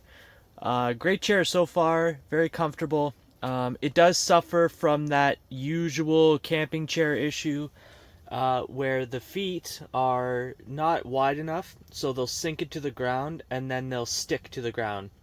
Uh, in the like, I don't know if it's just my thinking, but I think having kind of wider feet may help it sit on the snow a little better and not sink into things. But I mean, overall, it's a pretty solid chair. Haven't had any issues, haven't fallen over in it. That's something that happens to me often. And my back's not hurting, which is also good. So, pretty good quality chair. But like I said, it does kind of suffer from that usual camp chair issue. So, seeing wider feet on a camping chair, definitely a must if you're winter camping. I also didn't talk about my bed setup here. So, like I said, when I woke up, I had a good sleep. So I am using the climate pad here. It's got like foam on the top here. The cot was comfy. It's wide enough for me. As you can see, this pad is sitting in the middle. It doesn't actually come to the edge of the cot, which is great, so it doesn't kind of move during the night. These pockets, I had water in them. Awesome. That is something that I haven't seen before in a cot, so that's pretty good. But other than that, it's a pretty sturdy cot. It's long enough for me. It doesn't make any creaking noises when I move during the night. So definitely digging the cot. If you're looking for a cot and you're kind of like a bigger guy or a taller person in general, this is so far a good one.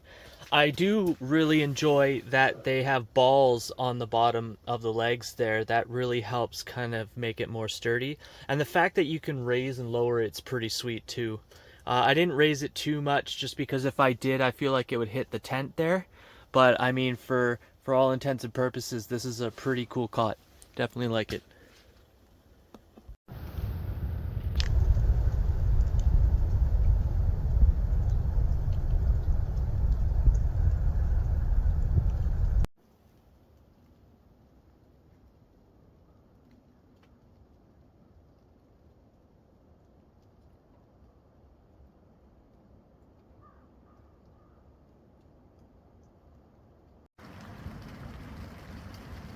The wind started to pick up and the snow is falling.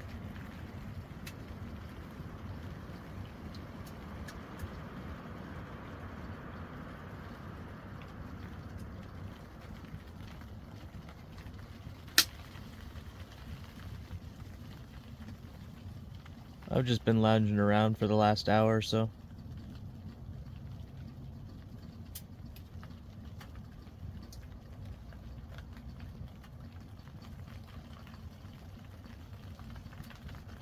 I think I'm gonna go for a hike in a little bit though, before I come back and cook dinner. I'm not sure what I'm gonna cook for dinner.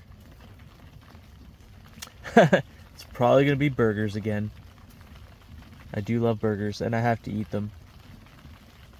But I do have some potatoes I could probably cook up too. I was thinking about that.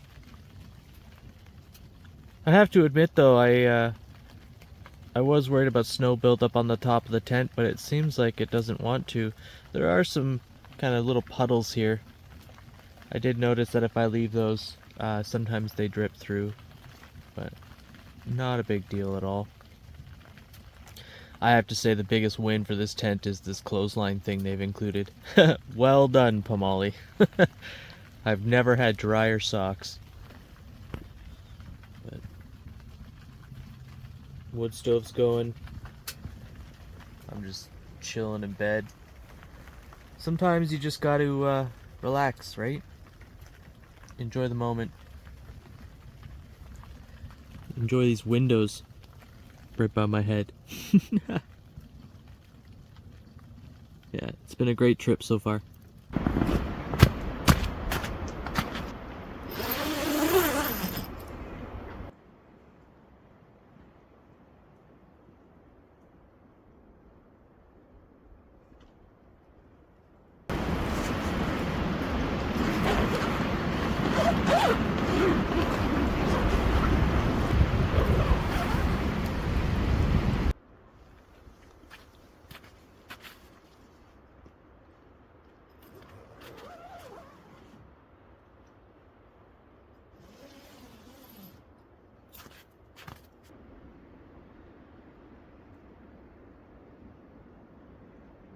Alright, so I dragged my butt out of the tent, the nice, warm, cozy tent, and I'm gonna go for a little hike.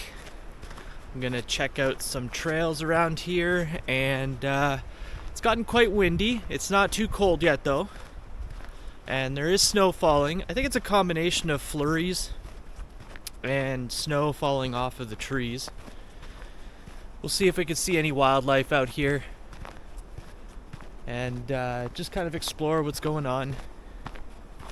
Figure I'd burn off all the calories from the breakfast and the dinner that I ate and then work up my appetite for tonight. But yeah, I'll have a look around. I don't know if you can hear the wind, but it's ripping through the tops of the trees here.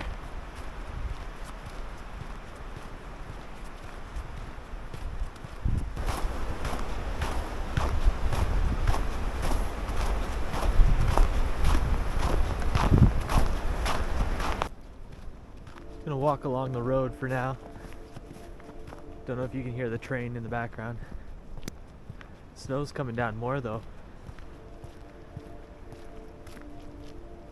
I don't think we were supposed to get this much snow today, but leave it to the weatherman to get it wrong.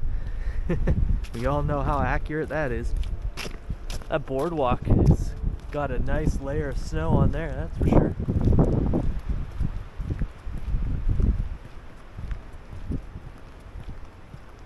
I'm not complaining though. I love the snow. That's not too bad. Oh yeah. Alright. Oh, no, it's deeper in some spots. Alright, so I see some ski trails. Or it looks like people come here on their cross-country skis. That makes sense. Alright. This snow is crazy. So there's a map of the trail there. So it connects with the trail across the way. The main boardwalk bridge is being replaced. The trail is closed at the boardwalk. Alright, well, let's go check it out. See if we can see what we can see. If anything, because it's so snowy. Whew. I don't know if you can see, but it's flying right in my face. Lots of trees that are young here. It's young beech trees. It's hard to imagine that spring's on its way in like 2 months, maybe a month or two. It's a fickle thing, it'll come when it wants to. Wow.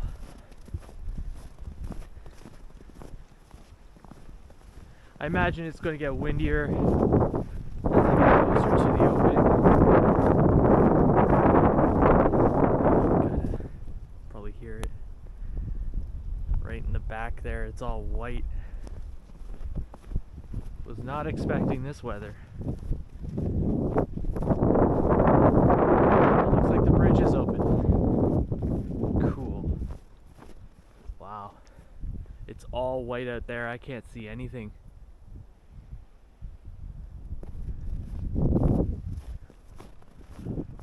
Beautiful.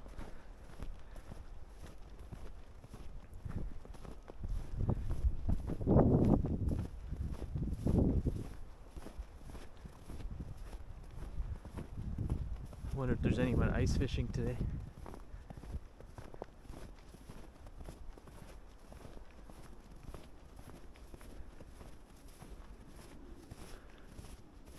Oh, the sign's here, but I can still walk on it. So maybe I'll just chance it. There's a boardwalk over there at the far end of the shore. Here you can have a look. Pure whiteout. I don't see anyone on the lake. They might be past the islands here though. Oh yeah. Can't really see them, but they're in there. I see a nice fishing hut. That's cool. The wind's really picked up, like I said. Have a look that way.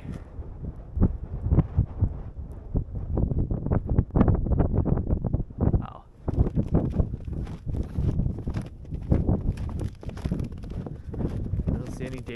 spots on this bridge, so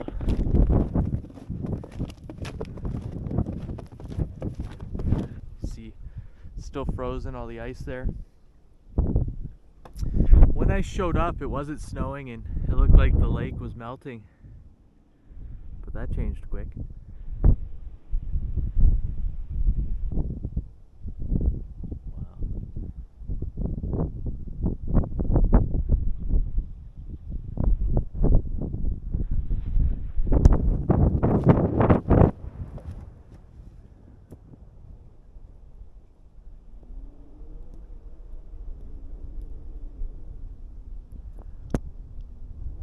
Still can't see very much, except for snow in my face.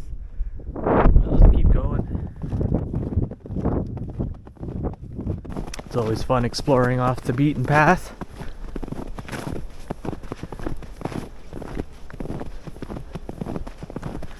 Oh, some kind of tracks. Rabbit. It's small enough. It didn't disturb the undergrowth, so I imagine it is a rabbit.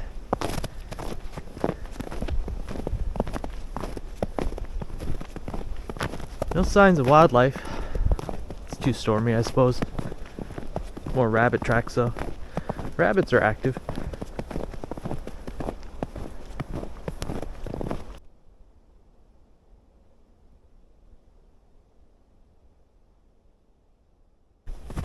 These tracks are so deep, it's tripping me up here. Alright, so we have kind of a trail marker. So, boardwalk trail and golden field trail, that's always fun. What's down here? Oh, there's a dumpster down there. What's this way? I wonder if this loops around the lake. It might. Alright, so we'll make our way down here.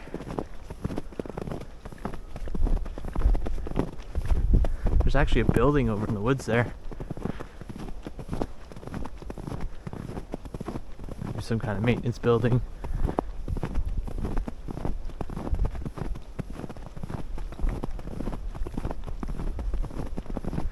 See a sea can or two. Oh, maybe it's a pavilion for people.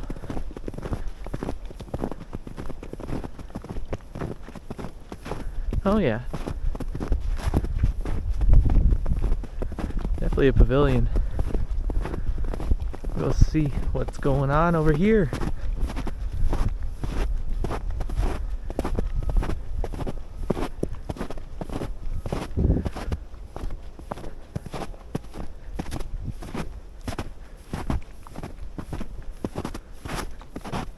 Snow is so deep and tiring. Oh, shelter. Huh. Nice little pit stop for some water, I think. Very cool, very cool. Alright, so the trail's split again. I'm following the left path.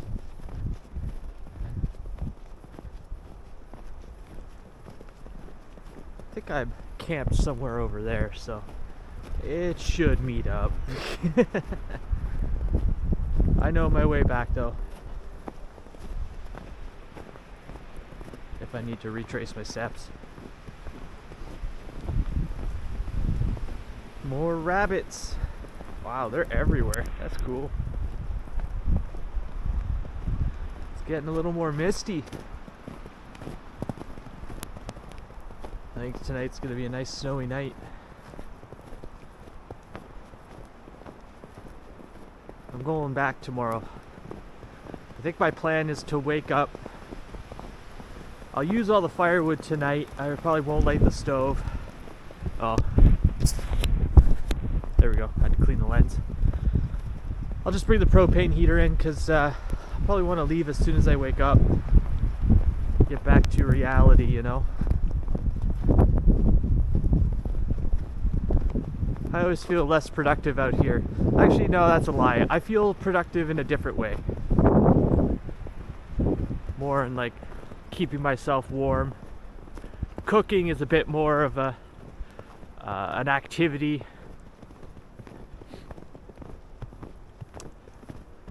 But I always find it hard when I have to do actual work. Like on a laptop, it's hard to get started. I think it's because I've done so much work of like setting up a tent and getting camp ready. By the time I'm done, I just want to enjoy it. But I guess the caveat to that is I really love what I do, so I have no qualms about what I'm doing in life right now. So I'm hearing construction. Wonder what's going on. I don't see any tracks down here, so it must be far off. That's the thing with winter, you can hear sounds further away. I assume that's because there's no foliage on the trees. Wow, you can see over in the distance there. Clouds look awesome. Anyways, what I was saying is there's no foliage on the trees, so sound travels farther. Wow, it's beautiful here.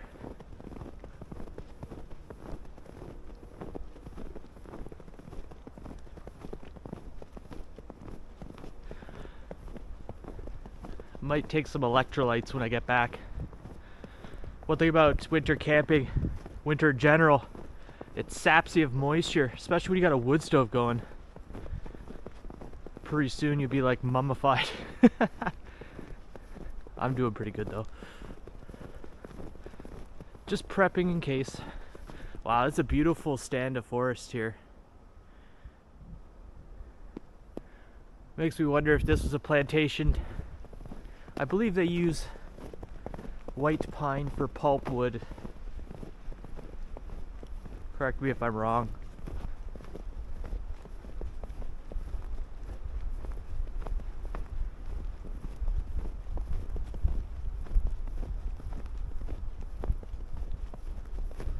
Alright, so it's looping around this way. There's the last part of the lake, so I think it loops around. That's cool.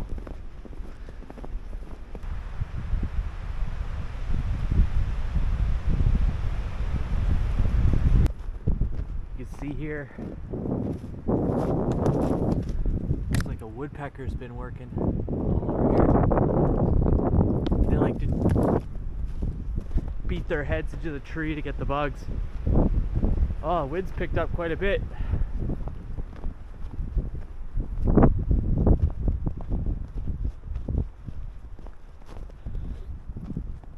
Wonder if I'll come across any coyotes. Famous last words, eh? I'm not sure what these tracks are. Looks like there's a tail portion. Maybe a raccoon or a cat. Whether it be a cat out here. Oh, it's got canine. Don't tell me. Yeah, the trail goes off here. There's a lot meeting up. I wonder if this is where the coyotes are. Seriously, I spoke too soon, didn't I? It's okay though, coyotes are typically quite timid. They don't like humans.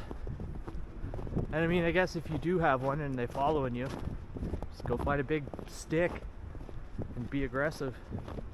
Oh yeah, these are definitely canine tracks. Huh. This must be where I've been hearing them then.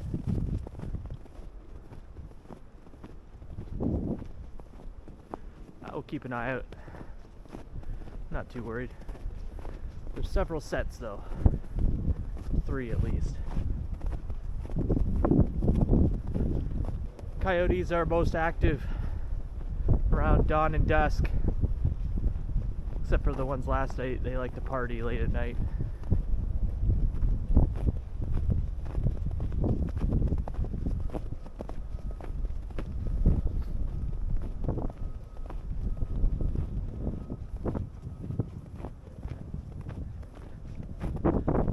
Like they crossed over, joined the tracks, went that way, joined more tracks. They're following each other.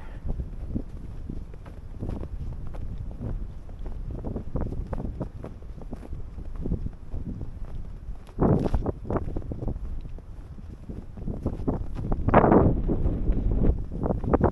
think I've been walking for 35-40 minutes. guys out.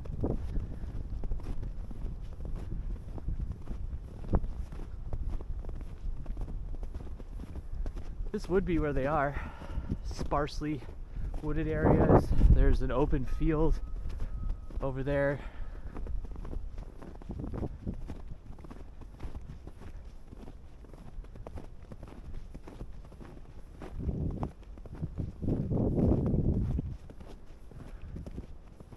I believe the trail that I'm coming up to is called Rabbit Run, which I think is aptly named.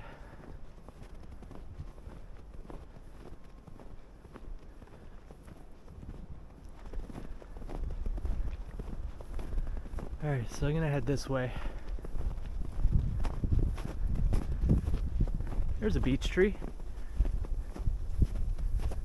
Young one. Nice soft leaves. Oh yeah, definite coyote activity here, and rabbits. A veritable hunting ground. So it looks like I'm circling the lake now. So I'll be coming up to probably another crossroads where I'll be able to make my way back to camp.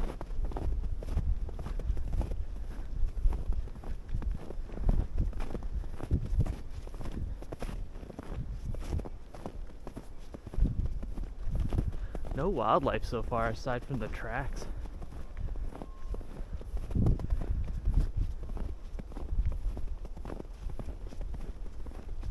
So far I feel okay, legs are good.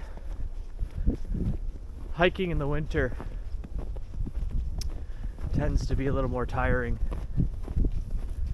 because you got like 40 extra pounds of gear, it feels like, at least, on your body. Surprisingly not that cold. It's probably because I'm active. Ah, cool. Little shelf mushroom covered in snow. There's a bunch down there. This forest must be fun for macro photography in the spring. I'll have to come back with the old macro lens and see what I can find. More rabbit tracks going that way.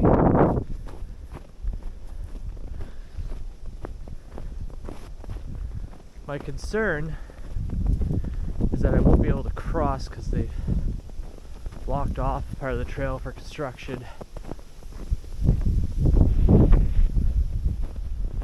which it certainly seems like up here.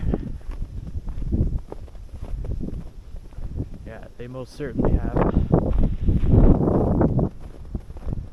Alright, so probably have to backtrack. Looks like the boardwalk closed. Okay, that's no problem. Oh, I remember in the last video, on the other side is where the boardwalk was also closed off, so alright, well, I will head back to camp the long way and we'll see what we can get up to back there.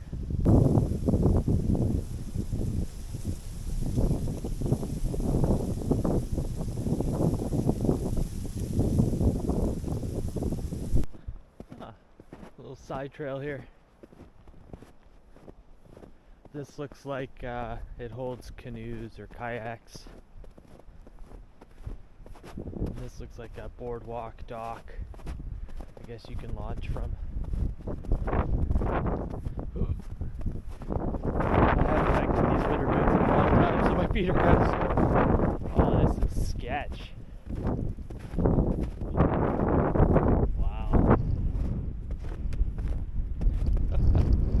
High up, actually. At least 70 feet. Ooh, should I walk across this? It's making some weird cricky noises. Wish me luck, I don't want to die. Oh, there's a gap there I don't like. Yeah, so you can like moor your boat kayak thing. Well, it's so windy. The cloud over there is pretty ominous looking. Wow. That's windy. Here, I'll turn it out. It's blowing snow everywhere. is running. It's refreshing though. I can't even keep my eyes open. Wow. There's the bridge behind me that I'm gonna cross again. Oh, my eyes are watering. Oh man, that's crazy. Alright, well, we're back on solid land. I'll start making my way over again back to camp.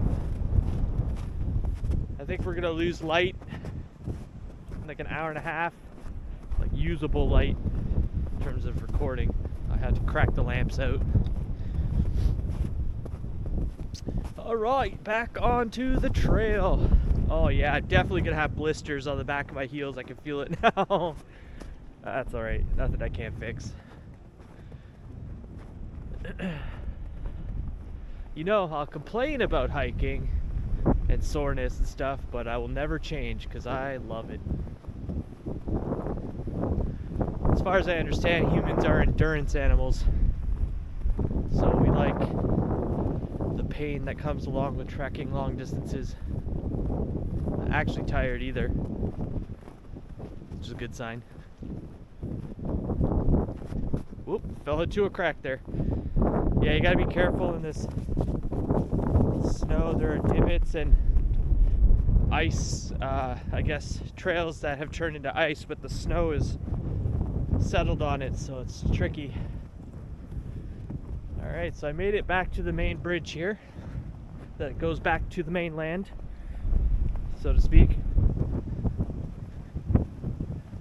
Oh wow, this wind is picking up.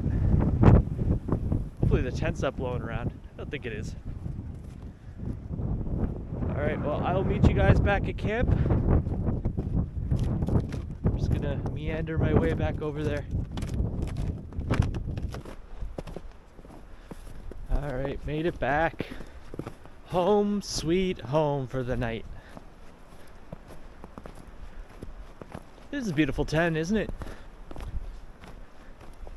There's some ugly ass tents out in the world, that's for sure. This one's not too bad. Everything's holding up, the wind didn't do anything. There's enough stakes in here that I think that the wind wouldn't be able to do anything. Like you can see in the window. Man, that'd be so creepy if you're just like lying there and someone just shows up and starts staring at you through the window. Oh god. Yeah, and there's no snow buildup on it. You can see the water's all beating. Really cool. Excellent. I think it's got a 3,000 millimeter coating for water. Plus, obviously, that plastic sheet's not going to leak any. It is a bit windier than it was. Let's see here. Yeah, that's pretty solid, actually. If it gets too windy, I'll guy it out. A couple of them at least. Pretty cool. Alright, now I need to figure out what I'm going to do next. Maybe I'll just chill. I love winter camping. You can just make up your own rules. Alright, I'll catch you back when something interesting happens. Alright, so while the Dagger stove can fit full-length pieces of wood, those are far too big width-wise, so it's going to be pretty cold tonight, so I'm going to chop some of these down in probably about half, and then be able to feed the stove for a bit longer. I don't expect the stove to stay on all night, but I'll probably take the propane heater in there for some quick heat if needed. Let me just get these all chopped up here.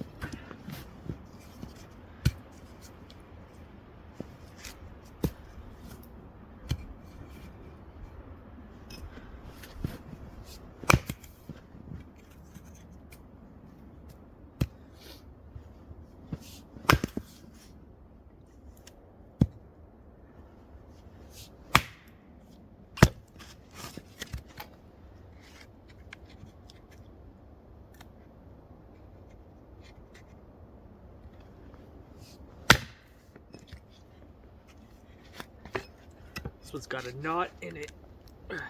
Let's see how strong I am. Here we go.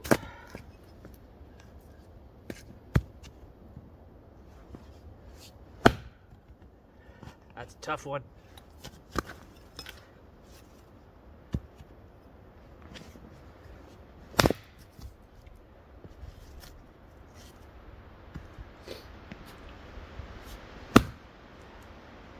Also a strong one.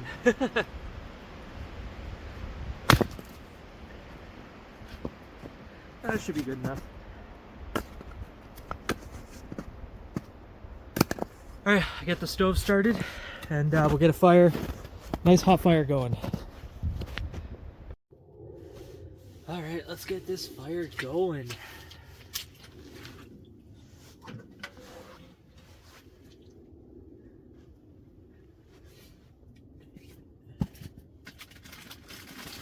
Get out some handy fire starters.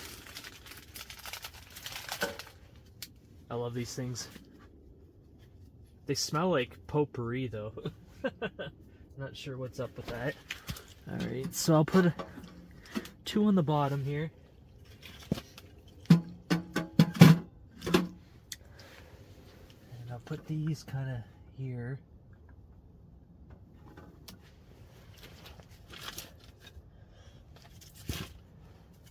Get some of the snow off. Okay. And I'll just like sit them there.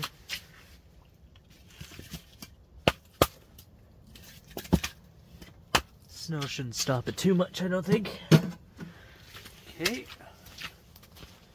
Handy dandy torchlight.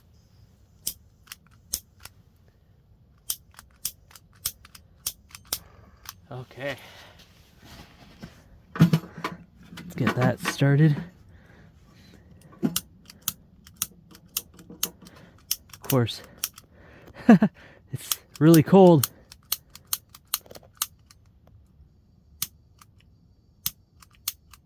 You could do it. Alright, I had to warm it up in my armpit. Come on, there you go.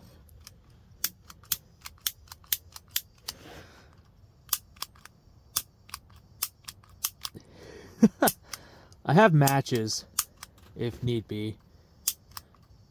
But I love the torch.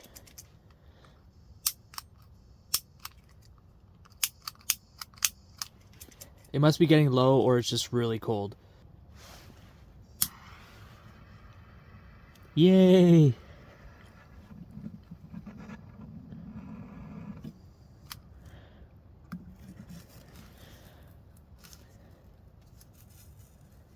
We'll see if that catches.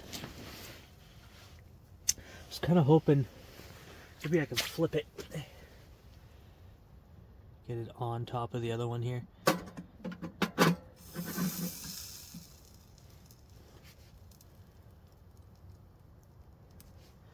Alright, let's see what that does. Make sure everything's open. All the ventilation is open.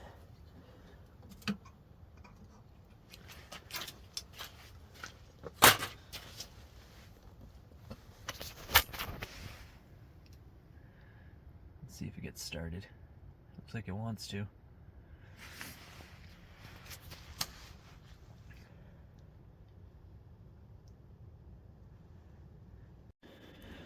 You may be wondering, Perrin, how did you get Tim Hortons out in the woods? And before I tell you that there's Tim Hortons in the bush, there isn't, I'm just kidding. It's going to be very cold tonight at like negative 19 Celsius with the wind chill. So I like to run the car a little bit, at least once a day when it's going to be this cold. It's an older car, so I find that on colder days she has trouble starting. So I actually went around for an hour and drove and ended up in a nearby town, and then I saw the Tim Hortons, and you know, you're just like, I don't feel like making it at camp even though I can. And I mean, when I'm out in the woods for a couple weeks, obviously I can't do that, so I make it, but I like treating myself. It's been a great trip. I've been very comfortable, so I might as well continue this lap of luxury by going to get an extra large coffee from Timmy's. But yeah, the next one I'll make here, and then yeah, I guess the plan tonight is just to hang out. I don't have too much to do. I actually wanted a night to just like chill, because I've been kind of working while I'm here, doing things, and obviously making this video, which is a lot of fun. But videos are a lot of work, I've come to realize. It's a labor of love for sure. So yeah, I figured it's my last night here. I figured I'd hang out, chill, Don't have too much to pack up tomorrow, just the cot, chair, table, tent. That's about it. It doesn't take up a lot of space in the car, so I do have to fill this Nalgene up later with some hot water, just because it is going to be colder, and I have some hand warmers in the car that I'm going to crack before I throw in the sleeping bag, because again, the sleeping bag's only rated to -15. It's going to be -19 with the wind chill, and I don't want to be cold, you know. So I should survive the night. Like I said, I'll probably use all this firewood tonight, burn the stove hot, and I will keep the propane heater in here just in case I do get cold and I have some quick heat. But otherwise, yeah, should be a pretty simple night. I have to finish reading my book. I brought the Nintendo Switch out, so in case I feel like playing some games, I can as well. But yeah, just relaxing. Hopefully the coyotes come out tonight. I'm quite excited. You can see it starting to catch in the stove there. It's pretty cool. I love these fire starters, man. I gotta get more of them. I do make my own fire starters, so I like the cotton ball Vaseline combo. That's classic. But I also do like wood shavings and fat wood. Actually, it's fat wood shavings in an egg carton with some wax, beeswax, and that's a great fire starter as well. I've even used paracord as fire starter, so this is just easy. When you're on a trip, I consider this kind of a luxury trip, you know, because just testing out a tent, a new stove, thanks to Pomoly again for sending me these things. You've been keeping me very comfortable. So for this kind of trip, it's not really a lot of work. But some of them are. Some of them I try to challenge myself a little more. But sometimes you just gotta have a little fun, you know? But yeah, it looks like this fire's starting to get started. Starting to get started. I can speak. And we're gonna get warm in here pretty soon. The light is starting to go. Not too crazy though. We still got a little bit of light. I heard some birds out earlier. Chickadees, probably some nuthatches as well. They tend to come out at this time. And, oh yeah, I gotta put away the Starlink too. I don't really need that. So, just little things. I'll wake up in the morning, probably skip breakfast.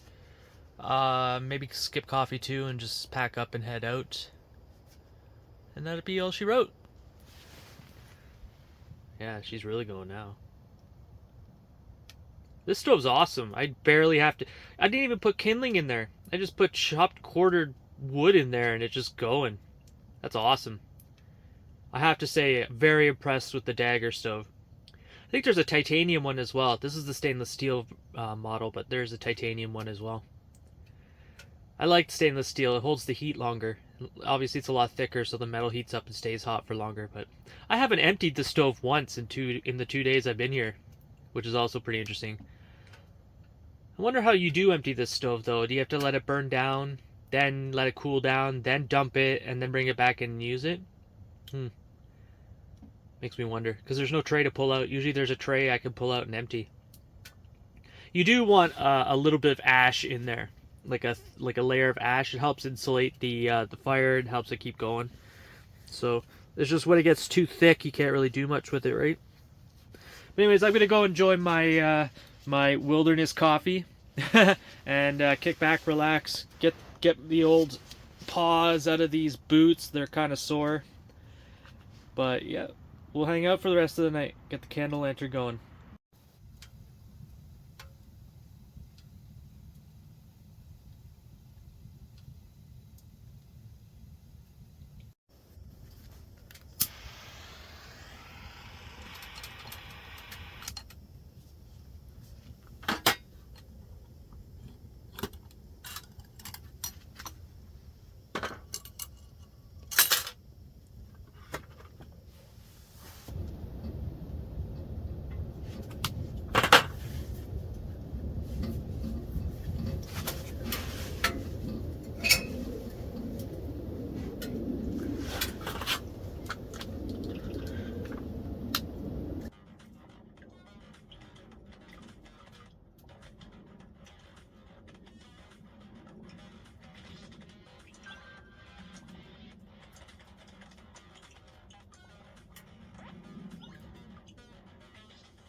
All right, everybody.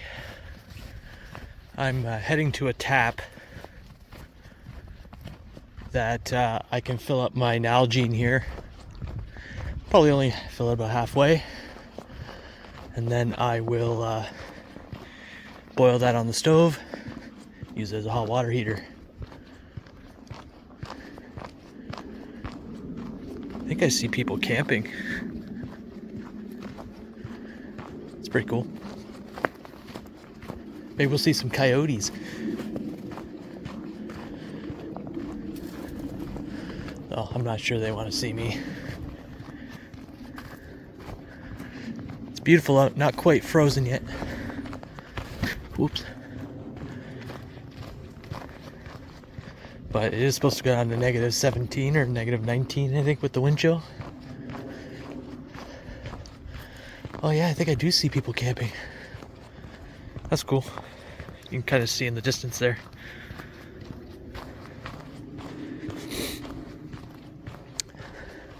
It's always nice to have extra people out here. Whew. Tap's just over there. I don't know if you can see, it's in that direction.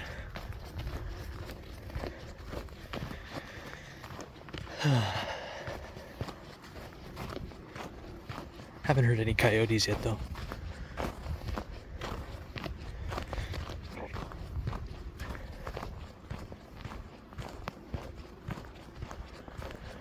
It's cool, they got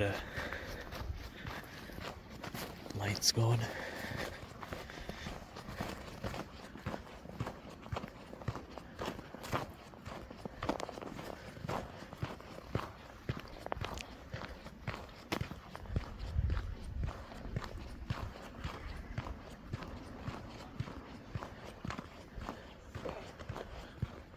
How's it going?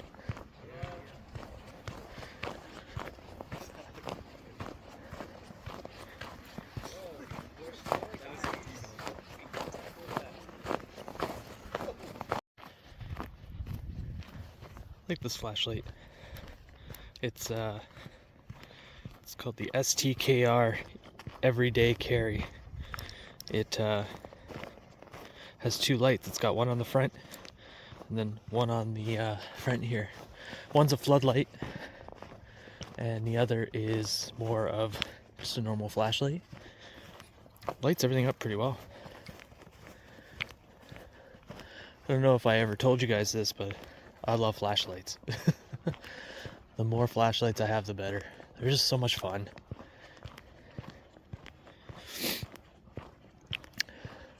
The wind doesn't seem to be too strong over here.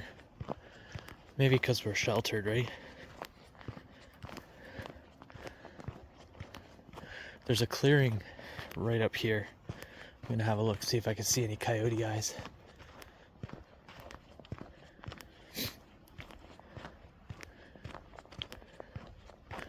Right over here. It's a group site. It's open. I figure I'd see something here. I don't really see much back there though. I'm hoping the coyotes are loud tonight. If you haven't heard them in a while, and then you hear them, it can be kind of jarring. But after a little while, they almost start to lull you asleep. I'm the kind of guy that loves white noise when they're falling asleep. Fan noise is my favorite.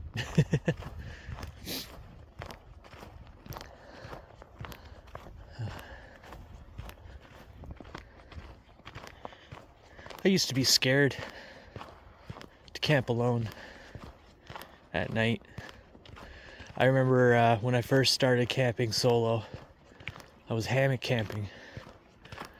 And it was like 2 a.m. and I woke up to something brushing past me underneath the hammock. I freaked the fuck out. I never clenched my knife so hard in my life. Had no idea what it was. You couldn't have paid me enough to get out of the hammock. But the next morning, I was camping on a property. I knew the guy. And I'm like, something like woke me up. And actually, I'm gonna dump this water here. Not dump it, but dump the bottle here right now. Go for a little walk. Tell you the rest of the story. And I was like, someone woke me up, and it brushed underneath my hammock. And he's like, oh yeah, I've been seeing a couple foxes on the property.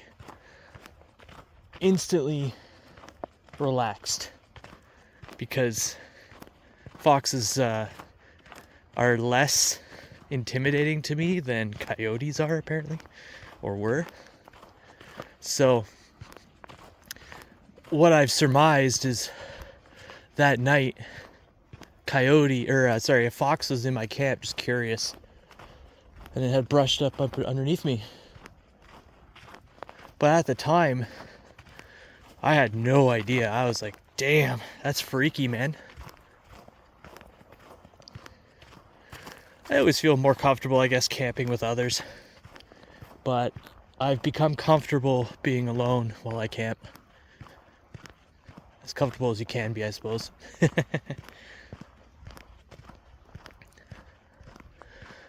Alright, well, here's the main road. Probably won't go too far. My hands are starting to get cold, and I'm holding the phone, but yeah, there's the road down there. Hold on, I have this light, but I also have another light. Let's see if it's better. It's dark right now. Boom.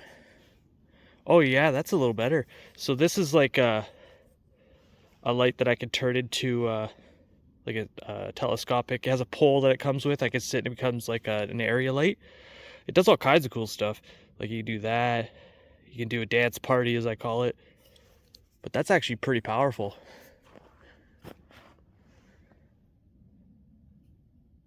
Yeah, I don't see anything. It might still be too early for the coyotes.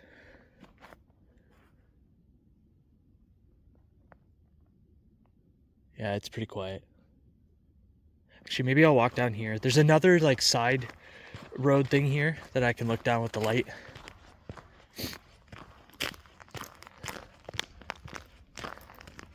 I'm in a campground, so that's why there's other people here randomly.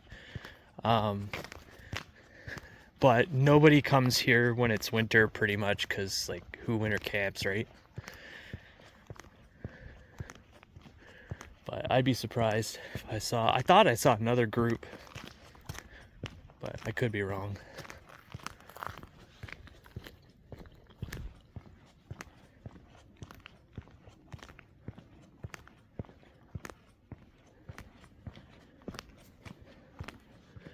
Here's a little side road. I don't see anything down there either.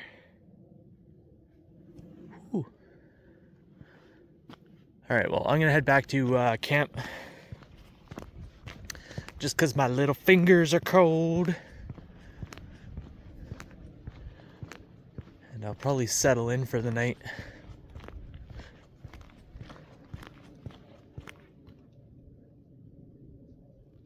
Oh, I hear water. Oh. Running water there. Looks like it's from a culvert. It's called Post 10. See if you can unclog it.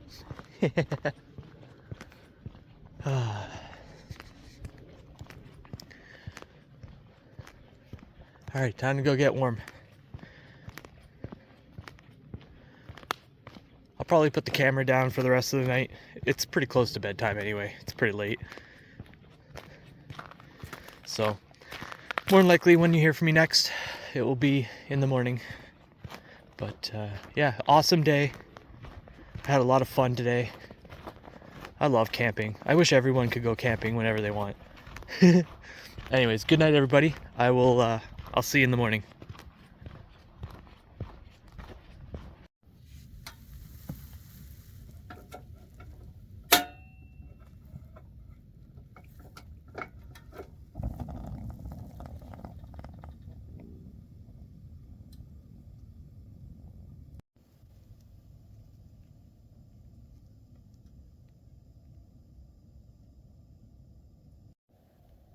Well, good morning everyone. Last night was pretty cool but comfortable. I slept most of the night. It did get down to about -18. I don't know if you can see my breath there. There it is. But yeah, I had decent sleep, and it's about 7 a.m. now.